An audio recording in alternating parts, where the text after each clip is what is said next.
bien, bonjour à tous, bonjour à toutes, et bienvenue dans cette formation sur les manipulations de base, quelques trucs et astuces.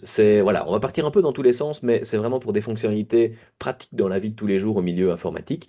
Mais très souvent des manipulations simples, basiques, des petites astuces qu'on n'a peut-être pas l'habitude de voir. Donc voilà, ce cours se veut accessible, mais nous avons quand même prévu, enfin d'ailleurs c'est en cours, nous enregistrons le contenu pour permettre de refaire les astuces si jamais on a été trop vite, si jamais voilà, tout n'a pas été clair. Donc, ce cours est enregistré et on partagera les liens justement aux autres enseignants qui n'ont pas su venir à cette formation et on déposera ça à qui de droit.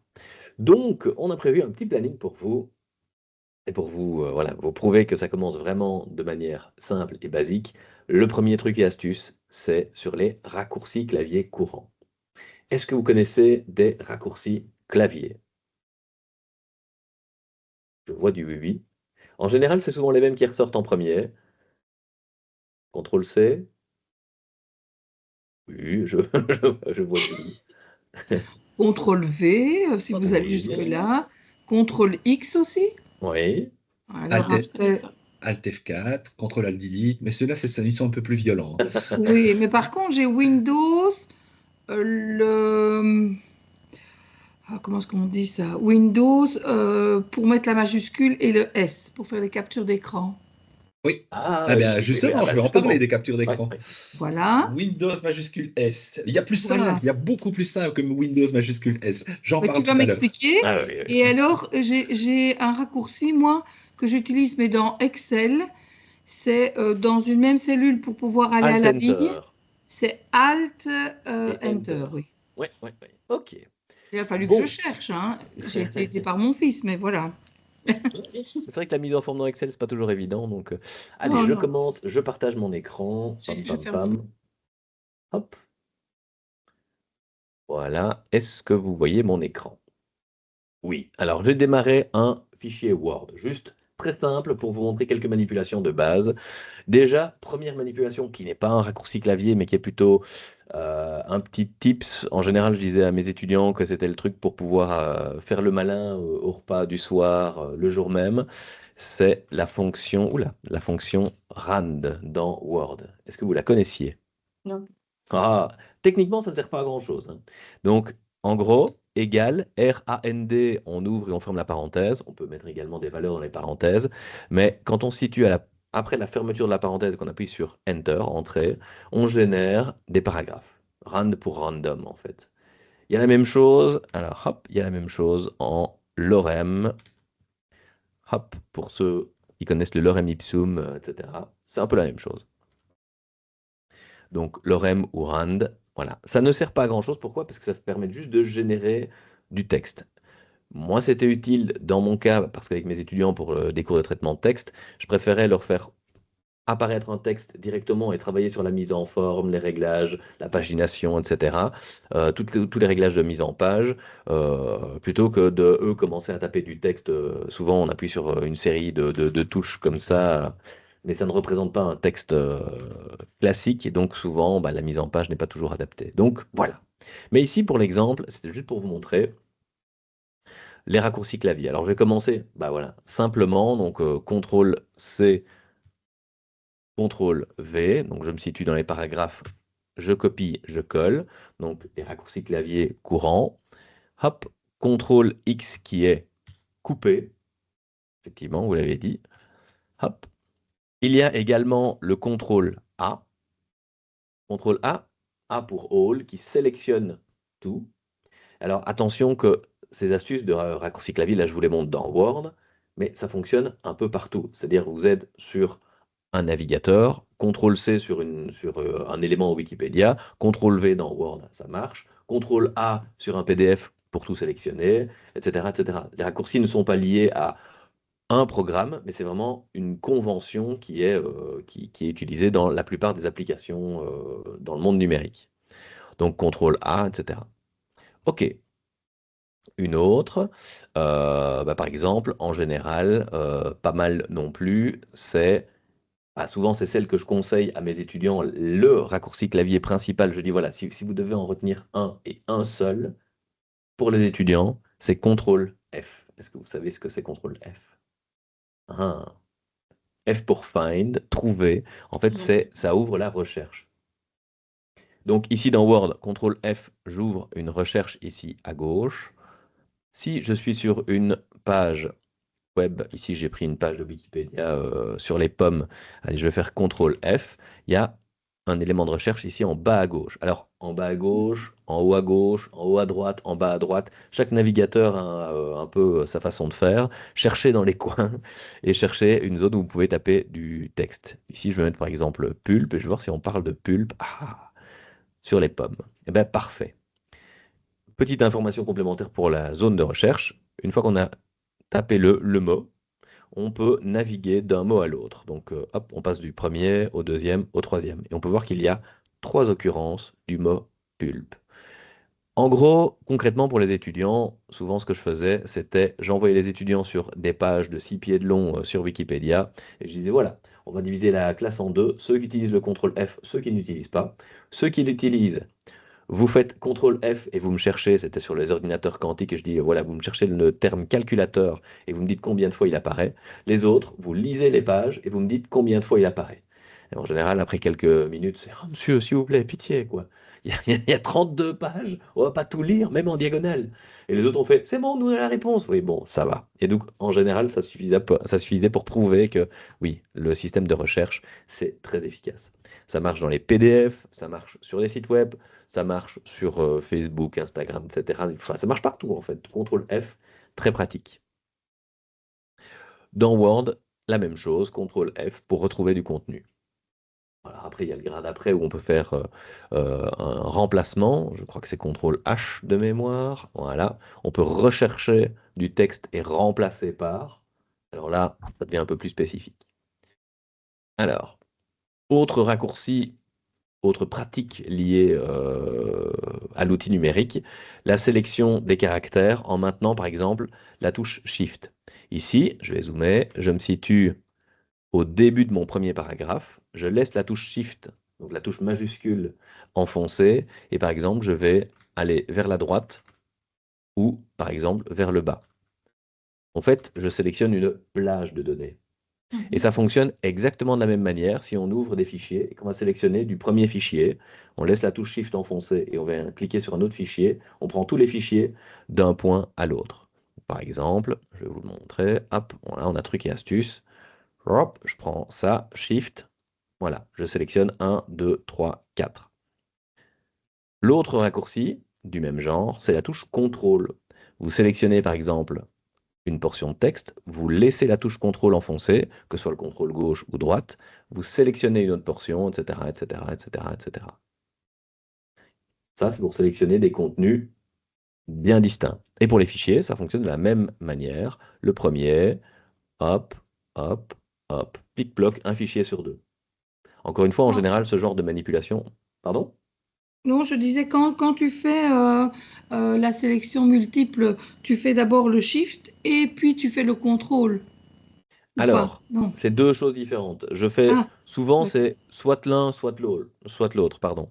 Donc le contrôle, c'est je prends celui-là, je vais par exemple prendre celui-là, celui-là et celui-là. Si vous voulez, donc ça c'est vraiment pour des éléments bien distincts. Le shift, c'est je vais prendre du deuxième à l'avant-dernier. Et donc en gros, c'est pour sélectionner des contenus différents. Le shift, c'est une plage de données, du premier jusqu'au dernier, du deuxième Oui, jusqu'au septième, etc. Contrôle, c'est d'accord, vraiment plic-ploc. Alors, ça a l'air d'accord. de rien, le contrôle, mais souvent, c'est je demande à mes étudiants, qui étaient parfois aussi des enseignants ou des éducateurs, c'est sélectionnez-moi un peu un fichier sur deux dans un énorme dossier où il y a 200 fichiers et vous me les copiez dans un autre dossier. Et en général, ceux qui ne connaissaient pas la technique, ils prenaient le premier fichier, ils le déplaçaient ou alors ils faisaient clic droit, copier, coller. Même chose pour le troisième fichier, donc un fichier sur deux, ils copiaient comme ça. Je fais OK, donc là on peut techniquement avoir le temps. Ceux qui connaissaient l'astuce, ils faisaient OK, un sur deux, c'est ça? Tac, tac, tac, tac, tac, tac, tac. CTRL-C, CTRL-V, voilà, en 30 secondes.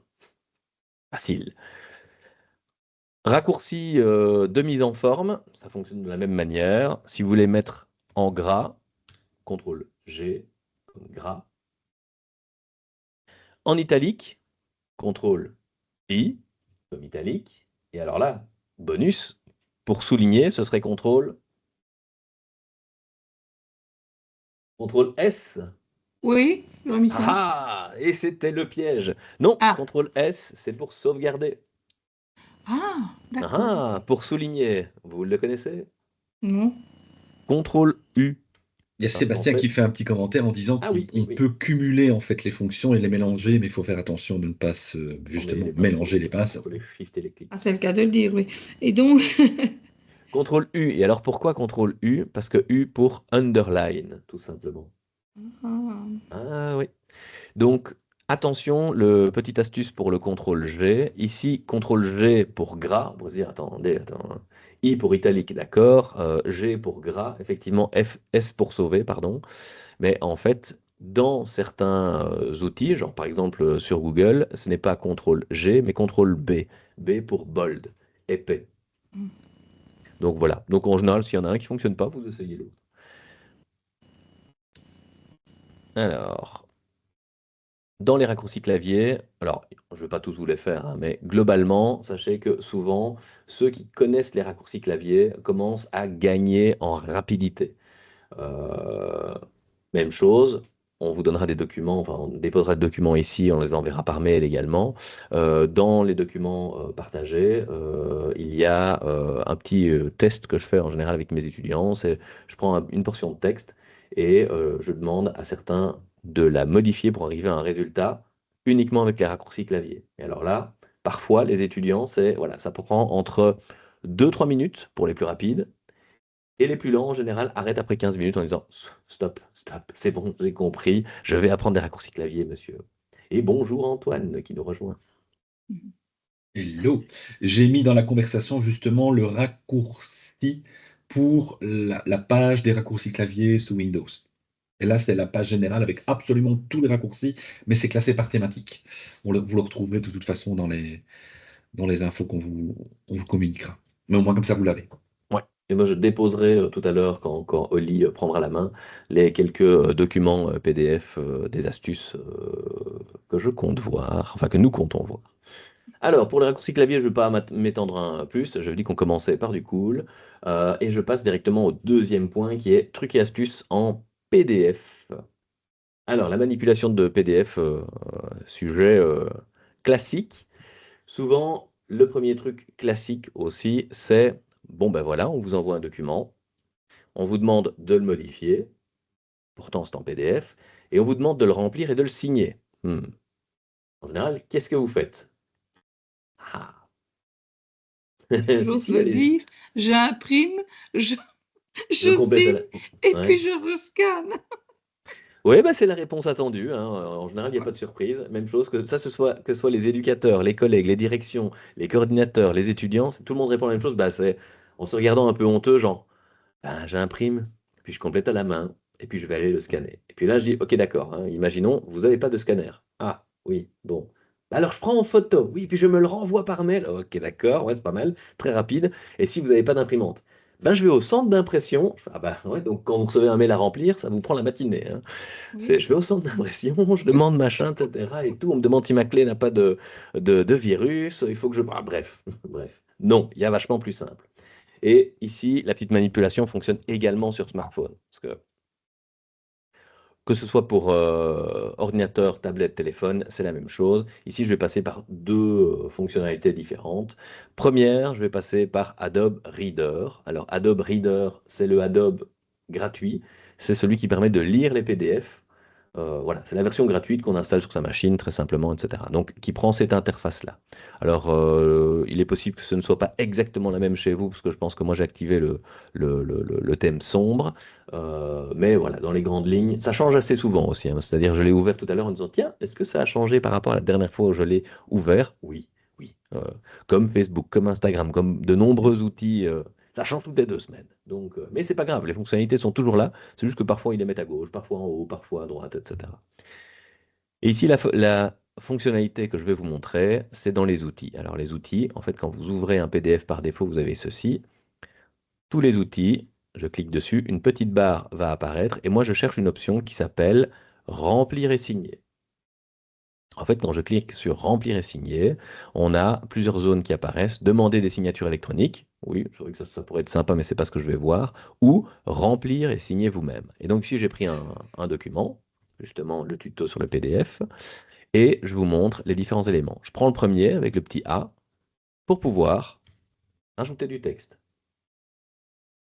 Je pose une zone, je peux en poser une deuxième, etc. Je peux augmenter la taille du texte, diminuer la taille du texte en fonction de la zone à remplir. Et je peux également changer pour hop, passer sur un paragraphe, imaginons, signature, interlettrage. Et là, on a hop, quelque chose de pratique, plus pour les anciens documents bancaires, là où il fallait rentrer ces données bien espacées, ou les documents administratifs produits par des programmes DOS que vous connaissez peut-être sans doute. Enfin bref. Donc voilà, pour espacer les caractères, pour pouvoir encoder plus facilement. On a évidemment les petites croix, on a hop, les petites coches, on a des points, entourer hop, l'élément voulu, on a barré l'élément non désiré, etc. Donc c'est-à-dire que là, on commence vraiment à adapter le document comme on veut.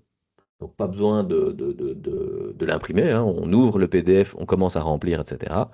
Et les éléments bonus, c'est, eh ben, une fois en fin de document, je vais le mettre ici, je vais ajouter une signature. Et alors, comment ajouter une signature? En fait, il y a trois options. Soit l'option moins raffinée, on va dire, on tape son nom.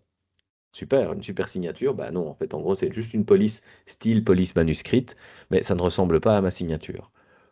Deuxième tentative, je peux tracer ma signature. Alors, bonne chance si vous êtes sur un ordinateur, parce qu'avec une souris, tracer une signature, c'est comme quand vous avez le facteur qui arrive chez vous, qui vous fait signer avec sa fameuse tablette, avec le petit cordon tout limite qui tire pendant que vous essayez d'écrire. Ici, je vais essayer de signer à la souris. Oh, bonjour, ça ressemble à rien. Voilà. Et la dernière possibilité, qui est souvent la plus simple, c'est d'aller chercher une image. Hop, et là je vais aller sur mon bureau, je vais aller chercher ma signature. En fait, qu'est-ce que j'ai fait? J'ai pris en photo, j'ai signé un petit bout de papier, je l'ai pris en photo et j'ai récupéré le fichier sur mon ordinateur. Et oui, ce gras bout de chat, c'est ma signature. Hop, je l'enregistre, ok, j'applique. Vas-y, Coco.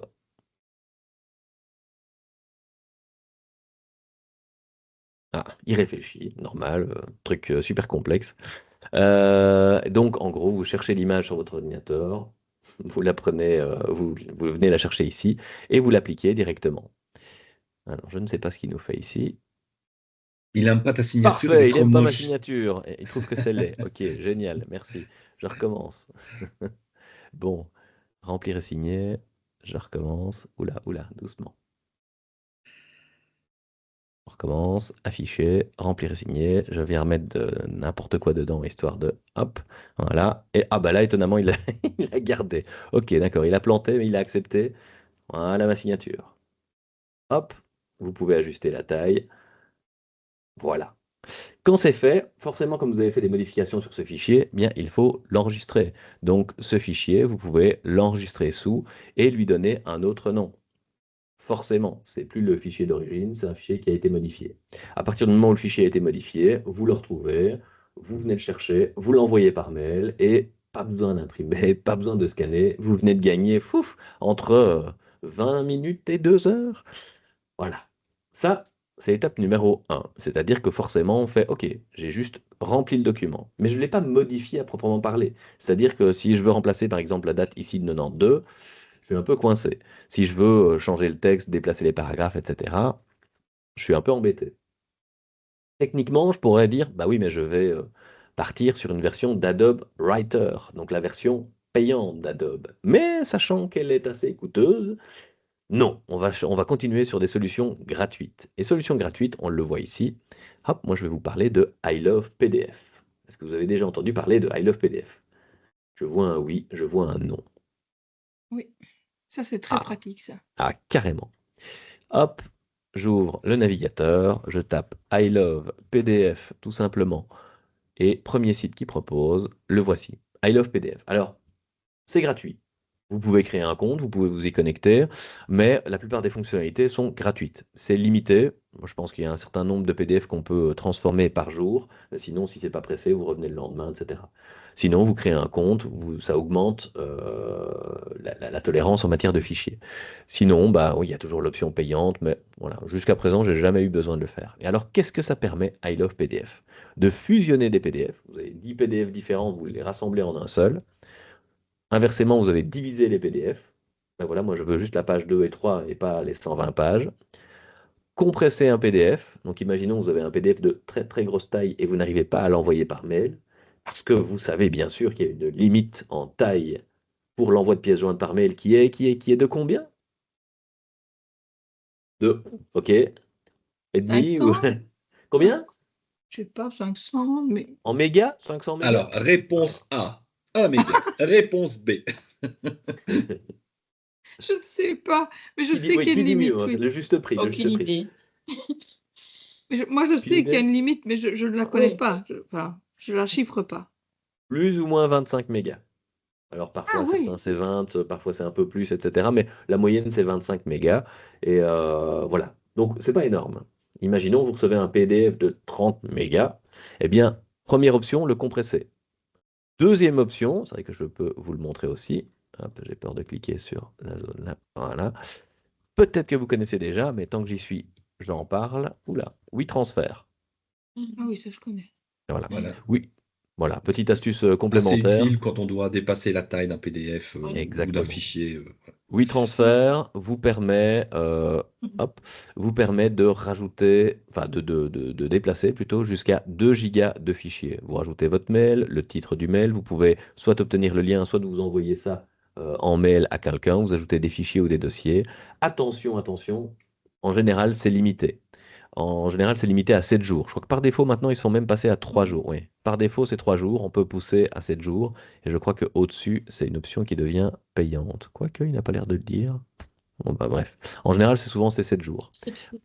Passer ces 7 jours, bah, il faudra refaire la manipulation. Aller chercher les fichiers, repasser par WeTransfer.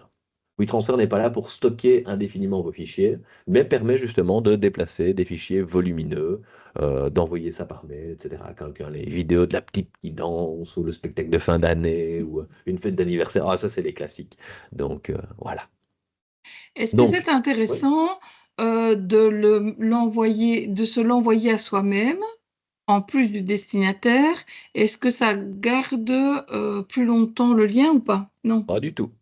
Non. Ah, ok. Non, non. En fait, quand on rajoute son mail, on reçoit en fait des notifications disant voilà, vous avez partagé tel fichier avec telle personne. Et en général, vous D'accord. recevez une alerte en disant attention, il ne reste plus que 24 heures avant que votre fichier soit téléchargé.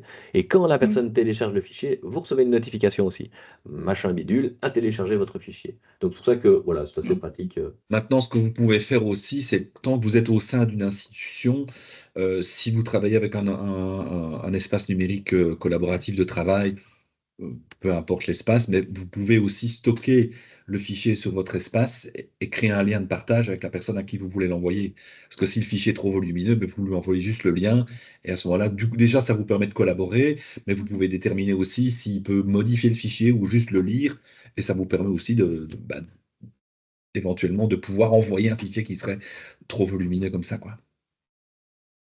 Alors, je Mhm. reprends le listing, donc après compresser les PDF. L'option ici qui va nous intéresser, bien que depuis peu maintenant, ici, il y ait possibilité de modifier le PDF, moi j'ai pris l'habitude d'utiliser celle-là, c'est de transformer le PDF reçu en Word. Cas classique, encore une fois, c'est une collègue éducatrice qui a reçu un document du forum pour les étudiants en disant voici le document, voici le document dont vous aurez besoin pour encoder machin bidule. N'hésitez pas à enfin non, c'est pas n'hésitez pas, c'est remettez-les à jour avec les bons numéros de dossier, les bonnes dates, etc. Et ma collègue qui me fait, bah, punaise, ils peuvent pas m'envoyer un Word, ils m'envoient des PDF en me demandant de le modifier. Je vais devoir tout réécrire. Et elle copie-colle et elle s'amusait à remettre tout au bon endroit, les cases au bon endroit, enfin, à recréer littéralement le document. Et voilà, une demi-journée, je dis non, non, non, non, non, non, non, non, non. Utilise I Love PDF. Maintenant, elle ne l'a jamais oublié, hein, cela dit. Je dis voilà, tu vas chercher ton PDF, tu le transformes en Word et on va voir ce qu'il garde. Oui, mais non, ça va être tout moche et tout. Attends, on va faire le test. Et avant qu'on fasse le test, je vous montre qu'il y a la même chose en Excel. Donc si c'est plutôt un tableau qu'on vous envoie, Mhm. forcément, vous le transformerez en Excel. Inversement, un Word en PDF, même si dans Word, il y a l'option pour le faire. PowerPoint en PDF, Excel en PDF. Même chose pour les images. Signer un PDF, rajouter un filigrane, faire pivoter le PDF, ça c'est pratique quand tout a été scanné de côté. Des nouvelles options sont apparues avec le temps, il y a quand même pas mal de choses. Réorganiser un PDF sans avoir à trop le modifier, c'est-à-dire que vous pouvez changer l'ordre des différentes pages, rajouter éventuellement un mot de passe ou faire sauter le mot de passe, ce genre de choses, etc., etc., etc. Nous, on va utiliser PDF en Word et je vous montre comment ça marche. Sélectionnez le fichier PDF, ok, pas de problème. Je vais prendre trucs et astuces, hop, les raccourcis clavier courant, hop, je l'ouvre.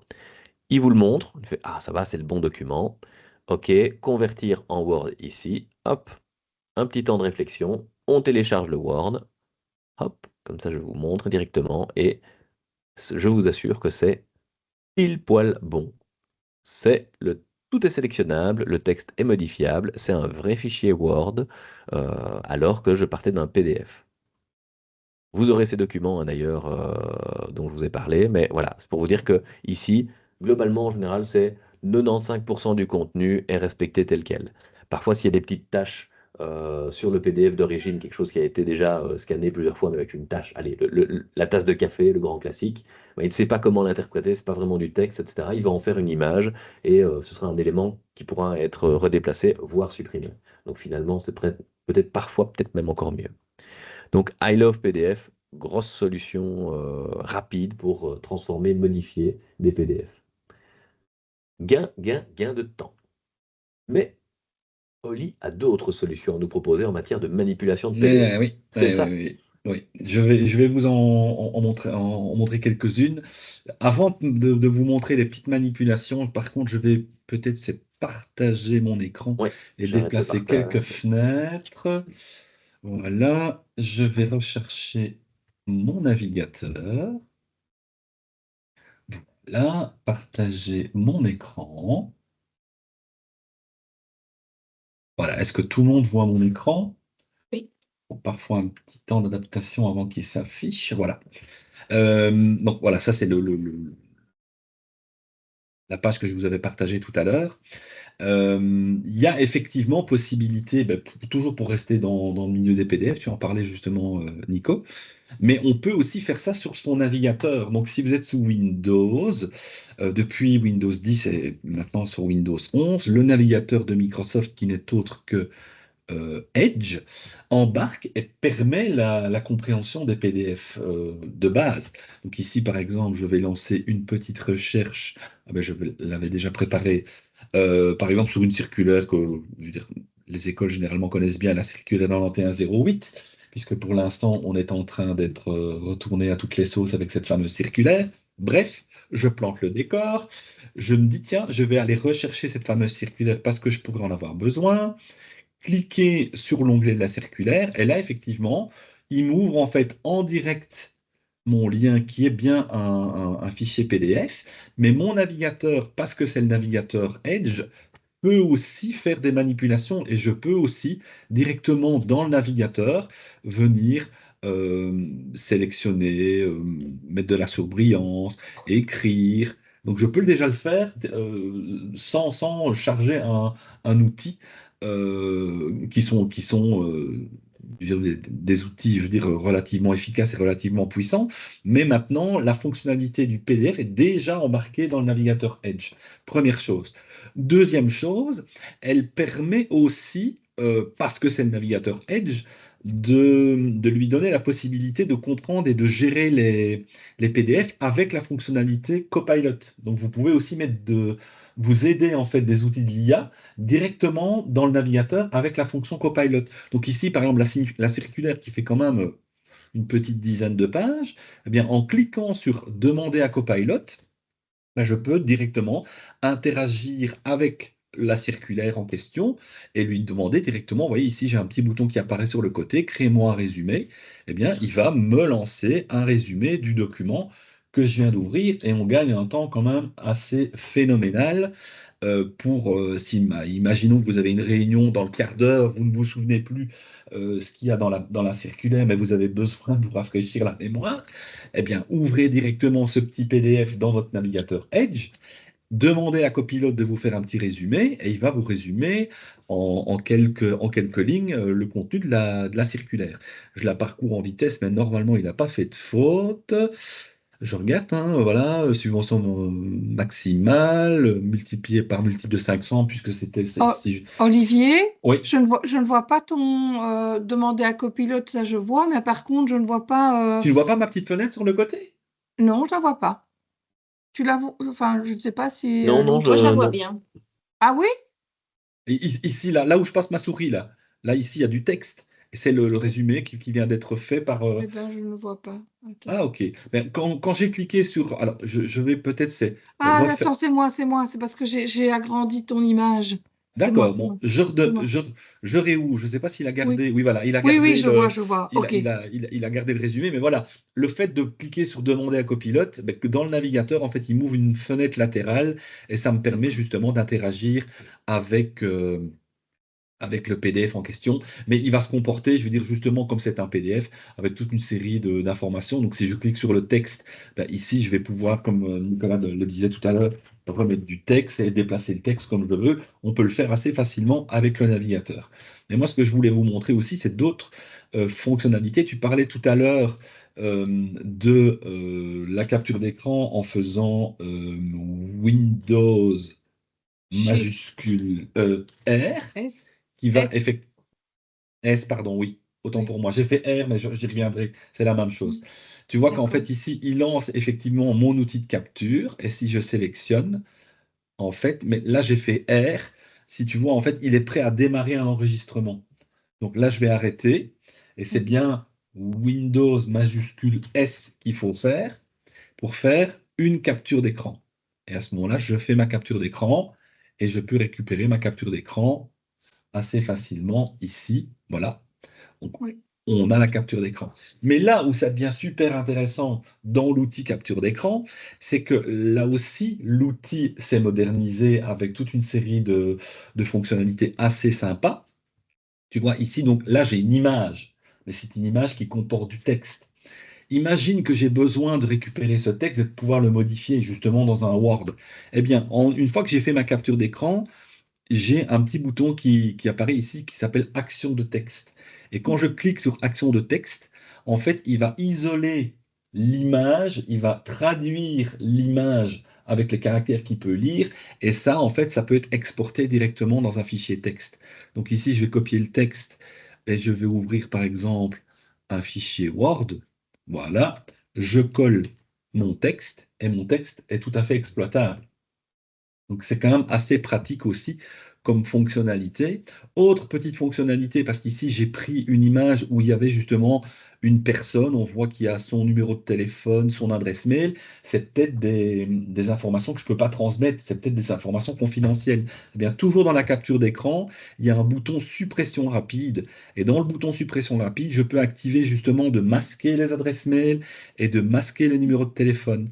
Donc quand je viens faire une capture d'écran, si justement c'est un tableau où j'ai par exemple une liste de mes contacts, mais je veux simplement envoyer le nom, mais pas les informations personnelles, parce que les numéros de téléphone, ce n'est pas les numéros de téléphone professionnels, mais bien les numéros de téléphone privés, je ne peux pas les communiquer, question RGPD, ainsi de suite, peu importe, eh bien je vais simplement cliquer sur suppression rapide et automatiquement il va masquer les informations.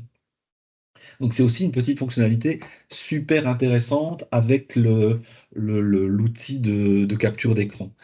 Alors, ce que je peux encore vous montrer avec cet outil, ben, déjà, pour le lancer, vous avez, bon, tu l'as dit tout à l'heure, Windows majuscule S, ou sinon, simplement dans la barre de recherche, je tape outils et automatiquement, j'ai le bouton outil capture d'écran qui fait son apparition. Bah, je clique, je démarre l'application et là, effectivement, je peux faire, tu vois, une nouvelle capture d'écran et resélectionner une zone de texte pour éventuellement la noter. Une fois que j'ai fait cette capture d'écran, ben, j'ai justement le bouton d'annotation qui apparaît et je peux commencer à faire à peu près tout et n'importe quoi sur ma capture, surligner, ainsi de suite. Voilà. Mais je pourrais aussi sélectionner des zones parce que justement, c'est une capture un peu plus spécifique et je veux donner une explication plus détaillée à quelqu'un, eh bien, je vais dire, ben voilà, je vais encadrer, par exemple, les informations indispensables, par exemple, voilà, ici, voilà, et lui donner peut-être un petit chemin en mettant une petite flèche en disant, mais écoute, voilà, euh, ce genre de choses, voilà, tu pars de là, la personne, ainsi de suite. Tu mets un petit blabla quand tu fais ta capture d'écran, mais tu peux réexporter, tu vois, là, si je fais ici copier l'image et que je viendrai, par exemple, la mettre dans le courrier que je suis en train d'écrire, voilà, hop, tu as fait ton petit blabla, tu as fait ta petite capture d'écran et tu as un document qui est vite prêt. Simplement, en cliquant sur quelques boutons, tu as un document qui est, je veux dire, quelque part mis très vite en page parce que tu as pu retravailler avec l'outil capture d'écran et tu as pu faire ce qu'on appelle de l'OCR, donc convertir une image en texte et puis donner une explication par rapport à cette image, par exemple. Donc ça peut être assez facile. Tu peux aussi, si tu l'utilises ou si tu trouves que l'outil est pratique, ben, l'épingler à ta barre de tâches. Donc pour l'instant, il est juste ouvert. Si je le ferme, ben, tu vois, il disparaît de mon écran. Mais si justement tu te rends compte que l'outil est super intéressant et que tu veux avoir facile pour le retrouver, ben, tu pourrais, une fois qu'il est démarré, décider de l'attacher à ta barre de tâches. À ce moment-là, une fois qu'il est ouvert, tu fais un clic droit sur le bouton et tu demandes de l'épingler à la barre de tâches. Ça veut dire qu'ici, quand tu vas refermer, il va rester attaché à ta barre de tâches. Et l'outil reste permanent stocké sur ton bandeau Windows. Donc dès que tu vas redémarrer ton ordinateur, tu auras un icône en plus pour justement directement appeler ton outil capture d'écran si jamais tu considères que l'outil capture d'écran est utile pour ce que tu fais. Alors, l'intérêt aussi, c'est de pouvoir récupérer facilement ces captures. Donc, une fois que tu as lancé la capture d'écran, eh bien, si tu viens ici sélectionner les trois petits boutons et que tu vas dans Paramètres, alors là, évidemment, il s'est ouvert un petit peu en petit. Je vais ouvrir la fenêtre. Tu le vois aussi, en fait, je vais même carrément le mettre en pleine page. Tu vois que ici, ben, le dossier de capture est stocké dans ton OneDrive. Donc tu peux aller éventuellement directement chercher ton dossier et récupérer tes captures. Elles se trouvent dans ben, le dossier qui a été déterminé ici, donc dans le OneDrive, dans l'onglet Images. Et dans Images, il y a un répertoire qui s'appelle capture d'écran et toutes tes captures d'écran sont stockées, le voilà ici, dans ton dossier Images, capture d'écran. Et chaque fois que tu fais une capture, elle se stocke à l'endroit prédéterminé. Mais tu pourrais changer, par exemple, ce dossier-là et aller le mettre un peu où tu veux sur ton bureau. Ça n'a pas, enfin, sur ton ordinateur, ça n'a aucune espèce d'importance. Donc la capture d'écran, là où sont stockés les fichiers, j'ai montré. Donc l'ossérisation, j'ai montré aussi. Une autre fonctionnalité qui est pas mal pour la capture d'écran. Alors imagine que, alors moi pour l'instant, j'ai mal au dos et je veux m'acheter un siège. Eh bien, j'ai repéré un super siège. Alors ici, je l'ai trouvé, mais je l'ai trouvé avec cette manipulation-là. Je vous montre. Voilà, c'est ce siège-là que je veux. Mais je n'ai que la photo, par exemple. J'ai pas encore trouvé le siège. Je sais à quoi il ressemble, mais je ne connais pas la marque ni rien du tout. Eh bien, je vais lancer justement ma capture d'écran. Je vais rappeler mon outil capture. Évidemment, je l'ai fermé. Donc, je relance ma capture d'écran.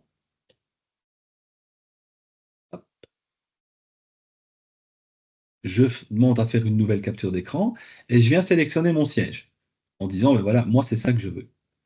Je veux que tu me fasse une capture d'écran de mon siège. Et une fois que j'ai fait la capture d'écran de mon siège, je viens faire un clic droit et je lui demande de faire une recherche visuelle sur Bing.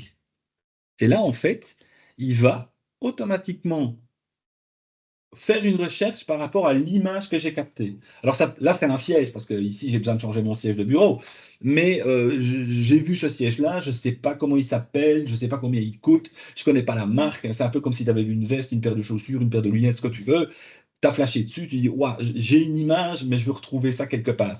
Eh bien, tu peux interroger en fait maintenant les images sur Internet, et là, il va te proposer toute une série. Alors évidemment, en quelques clics, j'ai retrouvé ce que je cherchais, mais on est bien dans la thématique du siège que je lui montre, donc à savoir des sièges ergonomiques. Et effectivement, il ne me propose pas, par exemple, des sofas, puisque ici, je lui ai demandé de faire une recherche.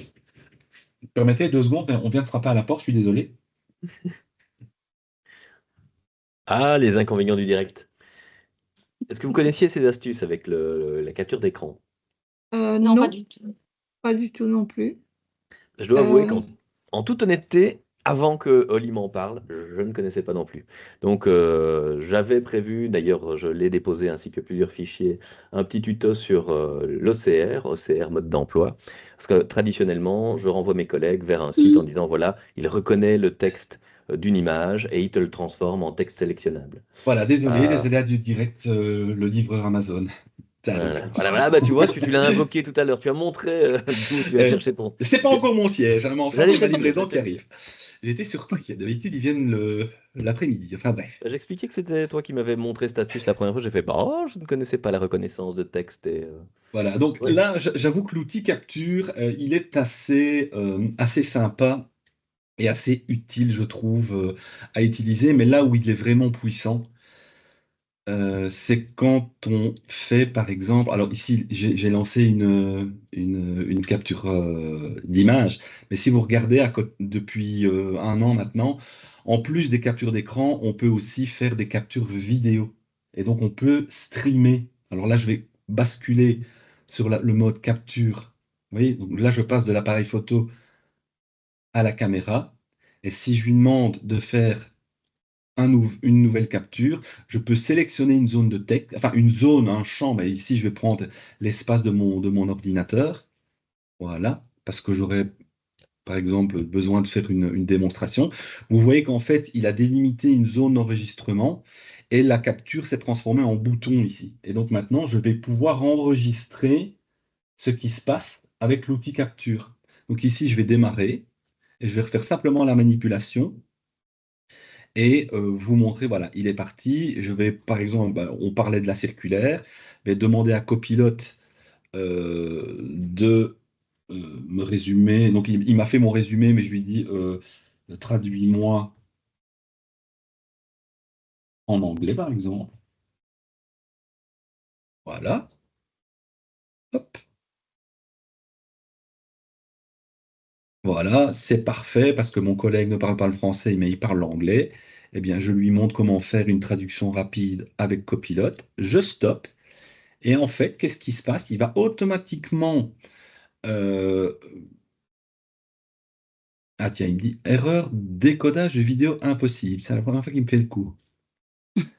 Super. Autre inconvénient du direct. Oui, oui, oui, oui. Enfin, normalement ici, en fait, il récupère le fichier et en fait, on a une vidéo qui peut être remontée avec un outil de montage ou directement envoyée en format MP4. C'est peut-être parce que Ah, j'ai pas pris l'écran complet. Enfin bref. non, à mon avis, c'est lié au fait qu'on soit déjà en vidéo sur Teams Ah et que oui, oui, outil oui. Microsoft plus outil Microsoft, il ne sait plus trop ce qu'il doit faire. Ouais, ouais. Ah bon? Mais sinon, voilà, dans l'outil capture d'écran, vous pouvez soit faire des captures, capture d'écran snapshot de photos ou directement enregistrer votre bureau pour faire une manipulation et l'expliquer en une petite vidéo et en un petit tutoriel.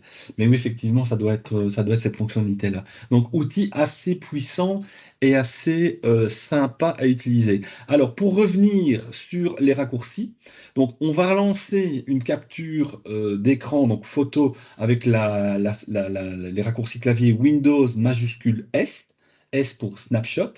Et si jamais vous voulez directement basculer sur l'enregistrement vidéo, vous allez faire exactement la même manipulation, mais ça sera Windows majuscule R. Et là, il va lancer l'enregistrement de l'écran. Là aussi, vous pouvez délimiter la zone. En règle générale, on prend l'écran complet parce que c'est plus facile, justement, si on fait une démonstration sur son bureau. C'est toujours beaucoup plus simple à illustrer. Ça, c'est pour l'outil capture d'écran, franchement, qui a bien, bien, bien, bien évolué. Je le trouve, enfin, j'utilise un autre outil pour faire des tutoriels qui s'appelle Snapshot et qui est aussi multiplateforme. Mais quand je dois faire une capture d'écran rapide, franchement, l'outil qui est embarqué dans Windows, bah, déjà parce qu'il permet l'enregistrement vidéo, il permet la recherche dans le navigateur, il permet la conversion d'image en format texte, il permet la sécurisation des données. C'est quand même une belle évolution par rapport à l'outil. Ça, c'était pour les fonctionnalités de capture d'écran. Et alors, dernière fonctionnalité de capture d'écran, mais qui a toute son importance, si tu ne veux pas justement faire Windows majuscule R, mais le lancer en une seule touche, donc soit tu l'épingles ici, mais si tu viens voir dans ton ordinateur et que tu lances les paramètres, que tu vas dans l'accessibilité et que tu vas dans l'onglet clavier, ici, dans les paramètres de clavier, alors dans certaines situations, il est activé d'origine, mais pas toujours. Donc on peut le vérifier. Donc c'est dans paramètres accessibilité clavier. Tu peux décider que la touche print screen, qui est ici, va automatiquement ouvrir l'outil capture d'écran. Donc il y a des ordinateurs, enfin maintenant les ordinateurs, les claviers, donc les claviers de bureau, hein, ils ont tous la touche print screen, mais les ordinateurs portables, pas tous. Les nouveaux, parfois, cette touche-là, elle disparaît. Mais si vous avez la touche print screen, vous pouvez activer comme ça ou désactiver la touche, enfin allouer l'ouverture de l'outil capture d'écran avec la touche print screen. Et donc, le fait de faire ça, bien, je vais vous montrer en direct. Voilà, je ne touche à rien, je clique sur ma touche print screen et automatiquement, il lance ma capture d'écran. Donc en une touche, j'ai automatiquement l'outil qui apparaît. Et bon, outil capture et print screen, je pense que ça va de pair. Alors au départ, avant que la fonctionnalité existe, quand on faisait un print screen, ça a capturé la totalité de l'écran. Et si vous n'allouez pas l'outil capture, c'est ce qui se passe. Si vous avez la touche print screen et que vous n'activez pas cette fonctionnalité-là, ça va vraiment faire une capture d'écran, de votre écran. Par contre, si vous voulez lancer l'application, ben, là, ça ne va pas faire la capture d'écran, ça va lancer l'outil qui va permettre de faire la capture d'écran. Voilà, donc la petite nuance, elle est là. Mais c'est un outil qui est, je pense, assez utile. Voilà, ça c'est pour tout ce qui est fonctionnalité capture d'écran. Je vais vous montrer une autre fonctionnalité qui est assez sympa et que vous avez certainement déjà utilisé plus d'une fois. Vous voyez, tout à l'heure, j'avais fait mon petit montage avec mon document Word. Imaginons que je suis super pressé, j'ai reçu un coup de fil, je dois vite m'en aller, donc qu'est-ce que je fais? Bah, je vais quitter mon bureau, donc je vais fermer le Word, et là, patatras, au lieu de cliquer sur le bouton enregistrer, je clique sur ne pas enregistrer. Et tout le boulot, zut, je viens de perdre mon travail. Eh bien non, en fait, votre travail n'est pas perdu, parce que sur les fonctionnalités Word maintenant existent. Alors je vais relancer le Word. J'ai pas fait la sauvegarde, donc j'ai fait la manipulation. J'ai créé mon document. Mon document est, je vais dire que je l'ai fermé par erreur. Donc j'ai fait une bêtise. Mais il y a moyen de récupérer cette bêtise assez facilement. Donc je vais repartir de nouveau sur Word et je vais lui demander d'ouvrir un document. Et vous voyez que quand je clique sur ouvrir un document, évidemment, il me montre la liste des documents que j'ai déjà ouverts, mais mon document, je ne l'ai pas sauvegardé. Il n'est pas dans ma liste. J'ai oublié de le sauvegarder. Eh bien, tout dans le fond, il y a récupérer les documents non enregistrés. Eh bien, si vous cliquez là-dessus, il va ouvrir en fait un dossier qui est un dossier caché sur votre ordinateur et vous allez en fait avoir les derniers documents que vous avez fermés sans les enregistrer. Alors bah, évidemment, il suffit de regarder, on est le 7 février 10h58, le 7 février 10h54, c'est celui-là. Donc je prends ce fichier-là et je l'ouvre et je récupère mon travail. Donc ça, c'est une fonctionnalité assez facile. Combien de fois ça n'est pas arrivé parce que justement on est pressé, on fait un truc riff-raff, on ferme, on s'en va, on se dit merde, j'ai oublié d'enregistrer mon document, j'ai pas cliqué au bon endroit. Enfin, c'est embêtant quoi. Mais voilà, c'est une fonctionnalité maintenant qui est présente sur Word. Alors elle se trouve où cette fonctionnalité-là? Quand vous allez dans votre Word et que vous cliquez ici sur le bouton Fichier et que vous allez dans les options ici en bas, vous avez un menu, donc les options Word qui va s'ouvrir. Et dans les fonctions Word, vous avez le bouton Enregistrement. Et bien ici, dans les enregistrements, vous avez conservé la dernière version récupérée automatiquement si je ferme sans enregistrer. Et là, il vous donne par défaut un dossier qui est en fait un dossier caché sur votre ordinateur, mais là où vous allez pouvoir récupérer. Donc cette option-là, il faut absolument la laisser cocher, sinon vous n'allez pas pouvoir récupérer vos fichiers. elle n'est pas toujours activée. Donc, pensez à aller l'activer. Je vais vous refaire la manip. Donc, c'est fichier, option, enregistrement. Et là, il faut absolument vérifier que le bouton conserver la dernière version récupérée automatiquement, si je ferme sans enregistrer, est bien coché. Voilà. Il y a 2 questions, Oli. Oui, ben, je veux bien répondre à vos 2 questions. Je vous écoute. Bon, voilà que je perds le fil, moi. C'est parce que j'étais occupée de le tester.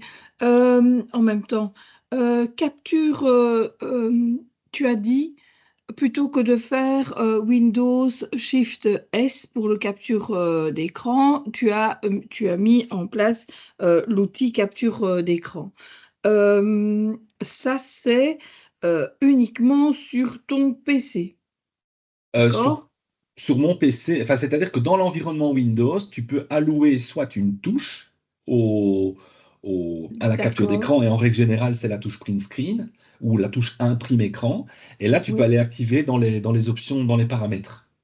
d'accord, Ou bien tu l'attaches avec avec la petite fonctionnalité. Ici, tu vois, moi, je l'ai attaché à ma barre de tâches. Au moment oui, où c'est tu ça. ouvres l'application, tu cliques sur l'application et tu lui dis attacher à la barre de menu. Et là, elle reste présente comme une application classique. Elle ne s'en va plus.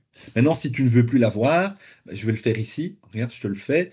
Tu cliques et là, je fais détacher du menu. Et hop, Ah automatiquement, oui, c'est ça. l'application s'en va, quoi. Mais ça me Oui, permet de cliquer et d'avoir mon application. Si je passe mes journées à travailler avec 4, 5, 6 applications et que c'est toujours les mêmes, ben, un conseil, tu les attaches dans ta barre de menu, comme ça, tu as facile à les démarrer, quoi. bien Mais sûr, bien sûr. pour l'outil capture, lui, il a une touche dédiée. Enfin, il peut avoir une touche dédiée. Et la touche dédiée, elle est où? Mais c'est la touche imprime écran, la touche print screen. Mais Donc, oui, mais généralement, sur un portable, moi j'ai le portable hein, alors, à sur la un portable, maison. elle n'est pas toujours présente. Elle est présente Non, sur elle un n'est pas là. clavier. Elle est présente Non, sur un clavier. Elle est souvent au-dessus de la touche avec le pavé fléché. Elle est pas loin de la touche delete, insert, page up, page down. Et là, tu as souvent la touche pause, scroll, print screen ou d'accord, ok. imprime écran. Maintenant, effectivement, sur les portables, maintenant, ils font des économies de touches. Ils en rajoutent Oui, certaines, ils en retirent d'autres. Et cette touche-là, parfois, elle a tendance à ne plus se retrouver sur les écrans de portable. Mais sur d'accord, ok. un ordinateur de bureau, en règle générale, la touche print screen, si c'est un clavier standard, c'est 105 ou 108 touches de mémoire. Elle se trouve entre le clavier et le pavé numérique. Tu as les touches de direction et de fonction. Oui, oui, oui, ça À je côté des touches de connaissais. fonction, elle est au-dessus. Tout au-dessus, tu as une barre avec les boutons print screen. Et cette touche print D'accord, screen, tu peux lui allouer justement l'ouverture de l'application capture d'écran. d'accord, ok. Et alors, il y a une deuxième question. C'est Sébastien qui demande, option disponible uniquement sur la version 365 de bureau, je suppose. Euh, Le fait de garder les documents perdus. Oui, c'est ça. Bonne question. Parce que par exemple, moi je travaille Je, sur un Word. J'ai travaillé sur un Word, mais qui est sur une clé USB. je pense Mais que sur le Word, donc l'avant-dernière version, elle existait déjà sur le Word 2019 ou 2021, donc la version bureau, qui n'est pas 365, je pense que la fonctionnalité existait déjà. Mais oui, effectivement, sur toute la suite 365, elle est dessus. Les anciennes, je suis pas sûr. Je peux pas le certifier. d'accord. Mais en règle générale, dans les établissements scolaires, si c'est un tenant Microsoft, ben, on a d'office les dernières versions.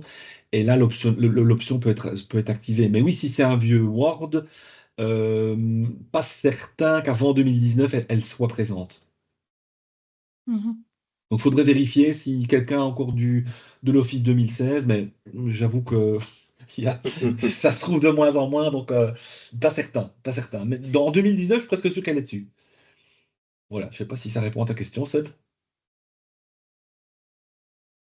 Est-ce que je reprends la main au lit pour la suite? Alors, pour la suite, oui, c'est à toi, puisqu'on va parler normalement de Google en mode avancé. Oui, en recherche Et je avancée. vais Alors, libérer mon écran. Voilà, ouais, zou. et je repartage le mien. Hop, est-ce que vous voyez bien mon écran? Oui, oui. Oui, alors, j'ai fait une recherche Google sur le simple mot pomme. D'ailleurs, je viens de découvrir qu'il y avait une chanteuse que je ne connaissais pas qui s'appelait Pomme. Enfin bon, voilà. Elle chante bien. Ah bah voilà. Ok. Donc du coup, recherche, recherche pomme.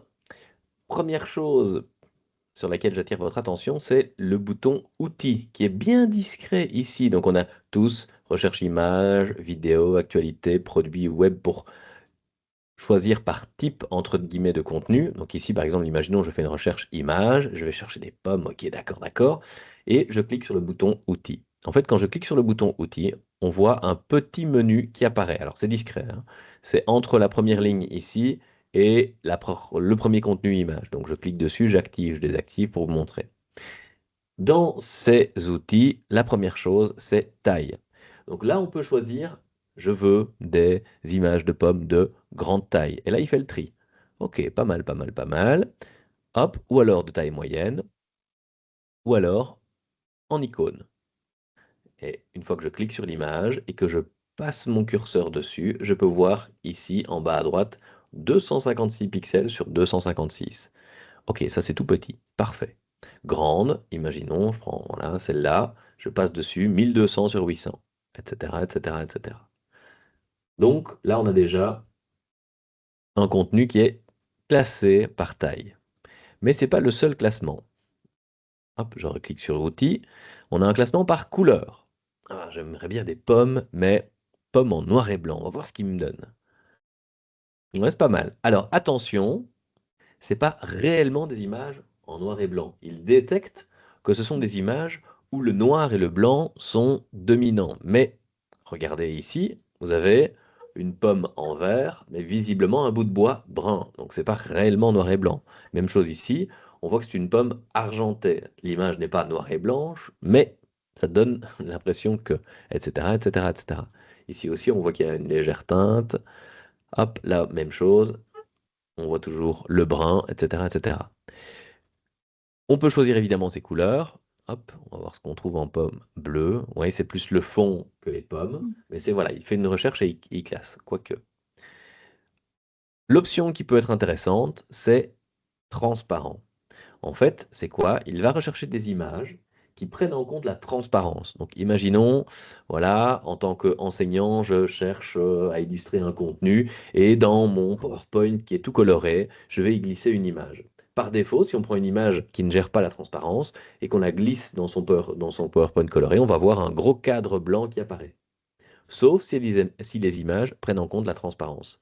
Ici, j'ai cliqué sur cette première image, enfin sur celle-là, et je vois qu'il y a un signe qui me fait dire que oui, cette image gère la transparence. En fait, c'est le damier qu'on voit ici. Donc il y a un damier présent, et ce damier représente le fait que derrière, il n'y ait pas le fond blanc. Donc si je télécharge cette image et que je la mets dans un PowerPoint coloré, la pomme sera parfaitement découpée. Même plus que ça, elle sera parfaitement découpée, et on voit ici qu'il y a une toute petite ombre en plus. Attention, vérifiez bien que ces images prennent réellement en compte la transparence, parce que parfois il y a des petits malins sur Internet qui prennent l'image, qui s'amusent à y mettre un faux fond dans damier et qui disent que cette image prenne en compte la transparence, ou tout simplement qui prennent le type d'image PNG, qui est un type d'image qui prend en compte la transparence, mais qui ont laissé un fond blanc dans la zone de transparence. Donc en gros, vérifiez quand même que les images correspondent. Mais ça permet déjà de fameusement trier. Donc outils, transparence, etc., etc. Après, dans les outils, ça c'est plus utile pour les étudiants, vous pouvez rechercher du contenu par droit d'usage. En gros, vous pouvez soit laisser non filtré, soit aller voir ce qui est des licences Creative Commons ou des licences commerciales. En gros, licence Creative Commons, pour le dire de manière courte, c'est une convention qui permet de classer les contenus images avec certains niveaux de droit. Est-ce que l'image est réutilisable? Est-ce qu'elle est modifiable? Est-ce qu'elle est utilisable d'un point de vue commercial? Et la personne qui partage cette image peut définir, elle dit voilà, les gens peuvent la réutiliser, il n'y a pas de problème, ils en font ce qu'ils veulent, ils peuvent la partager, la balancer sur les réseaux, etc. Ou, niveau d'autorisation au-dessus, allez, ils peuvent la modifier. Ils peuvent changer cette pomme et la rendre turquoise s'ils veulent. Pas de problème, ils peuvent. Ou alors, licence commerciale, ben, ils peuvent la partager, ils peuvent la modifier, ok, mais ils peuvent également, imaginons, la mettre sur des t-shirts et vendre ces t-shirts et gagner de l'argent avec. Et donc, les licences Creative Commons permettent justement de déterminer. Et quand on passe son curseur, on voit qu'il y a sous licence qui apparaît, sous licence, sous licence, sous licence. Et quand on clique sur cette image, on voit, hop, qu'il y a, pop, pop, pop, pop, pop, je cherche, où est-il, cette licence? Donc on voit Wikicommons, détail de la licence, voilà, c'est ça que je cherchais. Détail de la licence, on clique dessus et on voit le niveau de partage, donc attribution, share link, ok, donc vous êtes libre de partager et adapter cette image. Donc c'est-à-dire que ça permet de réutiliser cette image et de la partager. Pas de la commercialiser, mais ça veut dire que cette image est globalement presque libre de droit. Ça, c'est pas mal pour les étudiants de manière générale, parce que quand on leur demande de faire des TFE, d'aller chercher des contenus, etc., en général, la réponse est, ben, t'as trouvé ça où? Sur Internet, monsieur. D'accord, ok. Mais où? Bah, sur Google. Ok, non, mais où? Où? Quelle est l'adresse? Je ne sais pas. D'accord. Et tu pouvais l'utiliser, cette image ou pas? Je ne sais pas. Ok, d'accord. T'as beaucoup d'images dans ton TFE? 200. Ah, oui, tu vois les heures potentielles que ça va te demander de rechercher tout ça. Oui, bon, d'accord, ok. Je vais vous montrer une autre fonctionnalité justement dans ce cas-là. Imaginons, je prends cette image-là, je vais l'enregistrer. Hop, je vais l'enregistrer sur mon bureau. Voilà, une image de pomme, parfait, ok. Le cas de l'étudiant, justement, il a téléchargé plein d'images qu'il a mis dans son TFE, il ne sait plus d'où elles viennent. Pas grave, on peut faire une recherche inverse d'images. Comment ça se passe? C'est toujours dans la zone ici de recherche où on a mis pomme, et on va voir un tout petit peu plus loin à droite et on voit recherche par image. On voit un logo, un petit symbole d'appareil photo. Quand on clique dessus, en fait, il propose de faire, de rechercher une image. Donc, importer un fichier, ben, je vais choisir mon image de pomme là, que je viens télécharger. Et ensuite, il va parcourir Internet et il va nous dire d'où vient cette page. Ben, elle vient de Wikipédia. Celle-là qui n'est pas vraiment la même, elle vient de... Et donc, il n'y a plus qu'à retrouver l'image qu'on a sélectionnée. Et donc là, en général, bah, l'étudiant, bah, voilà, il fait, bah oui, bah, c'est celle-là, c'est la première. Ok, elle vient de Wikipédia. Parfait, bah, je vais aller sur la page Wikipédia. Et là, je peux mettre justement dans la bibliographie ou dans les liens que cette image a été retrouvée sur Wikipédia, qu'elle est réutilisable, partageable, etc., etc. Et donc, ça permet de faire une recherche inverse d'image en utilisant ceci. Dans les outils, hop, on a également, je repasse en image non filtrée, hein, on a en général plus de choix forcément. On peut également retrouver un contenu par type de contenu, donc image clip art, dessin au trait, GIF. Je vois qu'il y a une question. Oui, c'était juste te demander, les outils, c'est uniquement sur le navigateur Google. Ici, oui, oui. Donc je suis sur Google, D'accord, ok. Oui, outils, et c'est là qu'on retrouve la petite barre qui apparaît. oui, Donc oui, oui. sur Bing, je ne sais pas s'il y a un équivalent, ou si vous utilisez un autre navigateur, ça je n'ai jamais testé les autres, à vrai dire. En général, Mhm. souvent je pose la question à mes étudiants, tiens, vous utilisez quoi comme, comme moteur de recherche? Bah, c'est souvent Google, Google, Google, Google qui revient souvent. D'accord, ok. Donc je disais, type de contenu, Mhm. donc image clip art, ce sont des images, littéralement, donc ça a été dessiné. Hop, dessin au trait, c'est plus pour imprimer et à faire dessiner dans une salle d'attente à votre enfant. Hop. Et GIF, ce sont des images animées. Alors je vais voir ce qu'il y a là. Voilà. Et donc on peut rechercher des contenus en fonction du type. Autre option, hop, date. Donc ça c'est intéressant, mais ça a été intéressant par exemple si on prend un cas concret pour les étudiants qui travaillaient dans des sections médicales, de rechercher des informations ben, pendant la crise Covid. Tiens, qu'est-ce qu'on a appris? Tiens, c'est quoi la nouvelle réglementation? Qu'est-ce qu'on propose? Qu'est-ce qu'on suggère aux gens? Et puis en général, ils cherchaient du contenu. C'était, bah oui, mais ça a changé il y a un mois. Ah oui, mais non, on recherche un contenu qui a moins d'un mois. Comme par exemple ici, moins d'un mois, ou moins d'une semaine, ou moins de 24 heures. Et ça permet déjà de faire fameusement le tri sur les contenus du net. Donc en fonction évidemment de la recherche employée, on peut déjà trier. Alors je vais chercher des images qui ont moins de 24 heures, de couleur, turquoise, avec des droits d'usage, et là on se retrouve avec un champ très très très limité. Et enfin la dernière zone, qui est la recherche avancée. Ça c'est vraiment toutes les options détaillées. Les recherches avancées comme ceci, elles se présentent dans Google depuis déjà des années. Et là, on peut définir vraiment tout dans le détail, par type de région, pays, type de format, droit d'usage. On peut tout mettre ici, tout choisir. Donc, il y a vraiment, vraiment, vraiment le choix. Alors, en recherche, pour les moteurs de recherche, il y a aussi deux, trois autres astuces que j'ai glissé dans le PDF un petit peu plus haut sur trucs et astuces sur les recherches Google avancées. Par exemple, on peut utiliser des caractères pour forcer certaines recherches. Pomme plus poire, par exemple. Et on va retrouver des contenus qui parlent obligatoirement de pommes et de poires. Pas juste de pommes ou pas juste de poires, mais de pommes et de poires. On peut faire exactement la même chose à l'inverse. On va dire par exemple fournisseur d'accès Internet moins, allez, j'en prends au hasard, Orange. Donc il va me proposer tous les fournisseurs, voilà, je suis dans les images, mais tous les fournisseurs d'accès à Internet et il va retirer de la sélection tout ce qui parle de Orange. On peut utiliser également les doubles guillemets comme expression. Allez, je vais tenter un truc facile pour un flirt avec toi. Bah, il a déjà trouvé, c'est pas du jeu. Voilà. Eh oui, Michel Delpech. Utilisation des doubles guillemets qui permet de chercher une expression précise. Joli qui se bidonne, il a déjà la chanson en tête. Presque. Et donc, ça permet d'éviter de faire une recherche sur pour, ce qui n'est pas terrible, flirt, ouais, avec toi, ouais, forcément. Mais là, ici, c'est l'expression telle qu'elle. Et là, normalement, on ne trouvera rien d'autre qu'une expression de Michel Delpech. Enfin, qu'une expression, qu'une chanson. Effectivement, on scrolle, on scrolle, on scrolle. Ouais, ouais, ouais. Donc, ça peut être pratique. Même chose pour des expressions liées au domaine, liées dans un domaine, en fait, j'allais dire scientifique, mais même pas que. Genre, voilà, vous cherchez cette expression-là, ou ce fragment de poésie, ou cet extrait littéraire. Pas besoin qu'il soit trop long, vous mettez juste l'extrait, et en général, ben, ça match de manière assez précise. Alors, il y en a d'autres, hein. Il y a moyen de choisir un type de contenu qu'on cherche sur un moteur de recherche en mettant par exemple deux points movies, music, etc.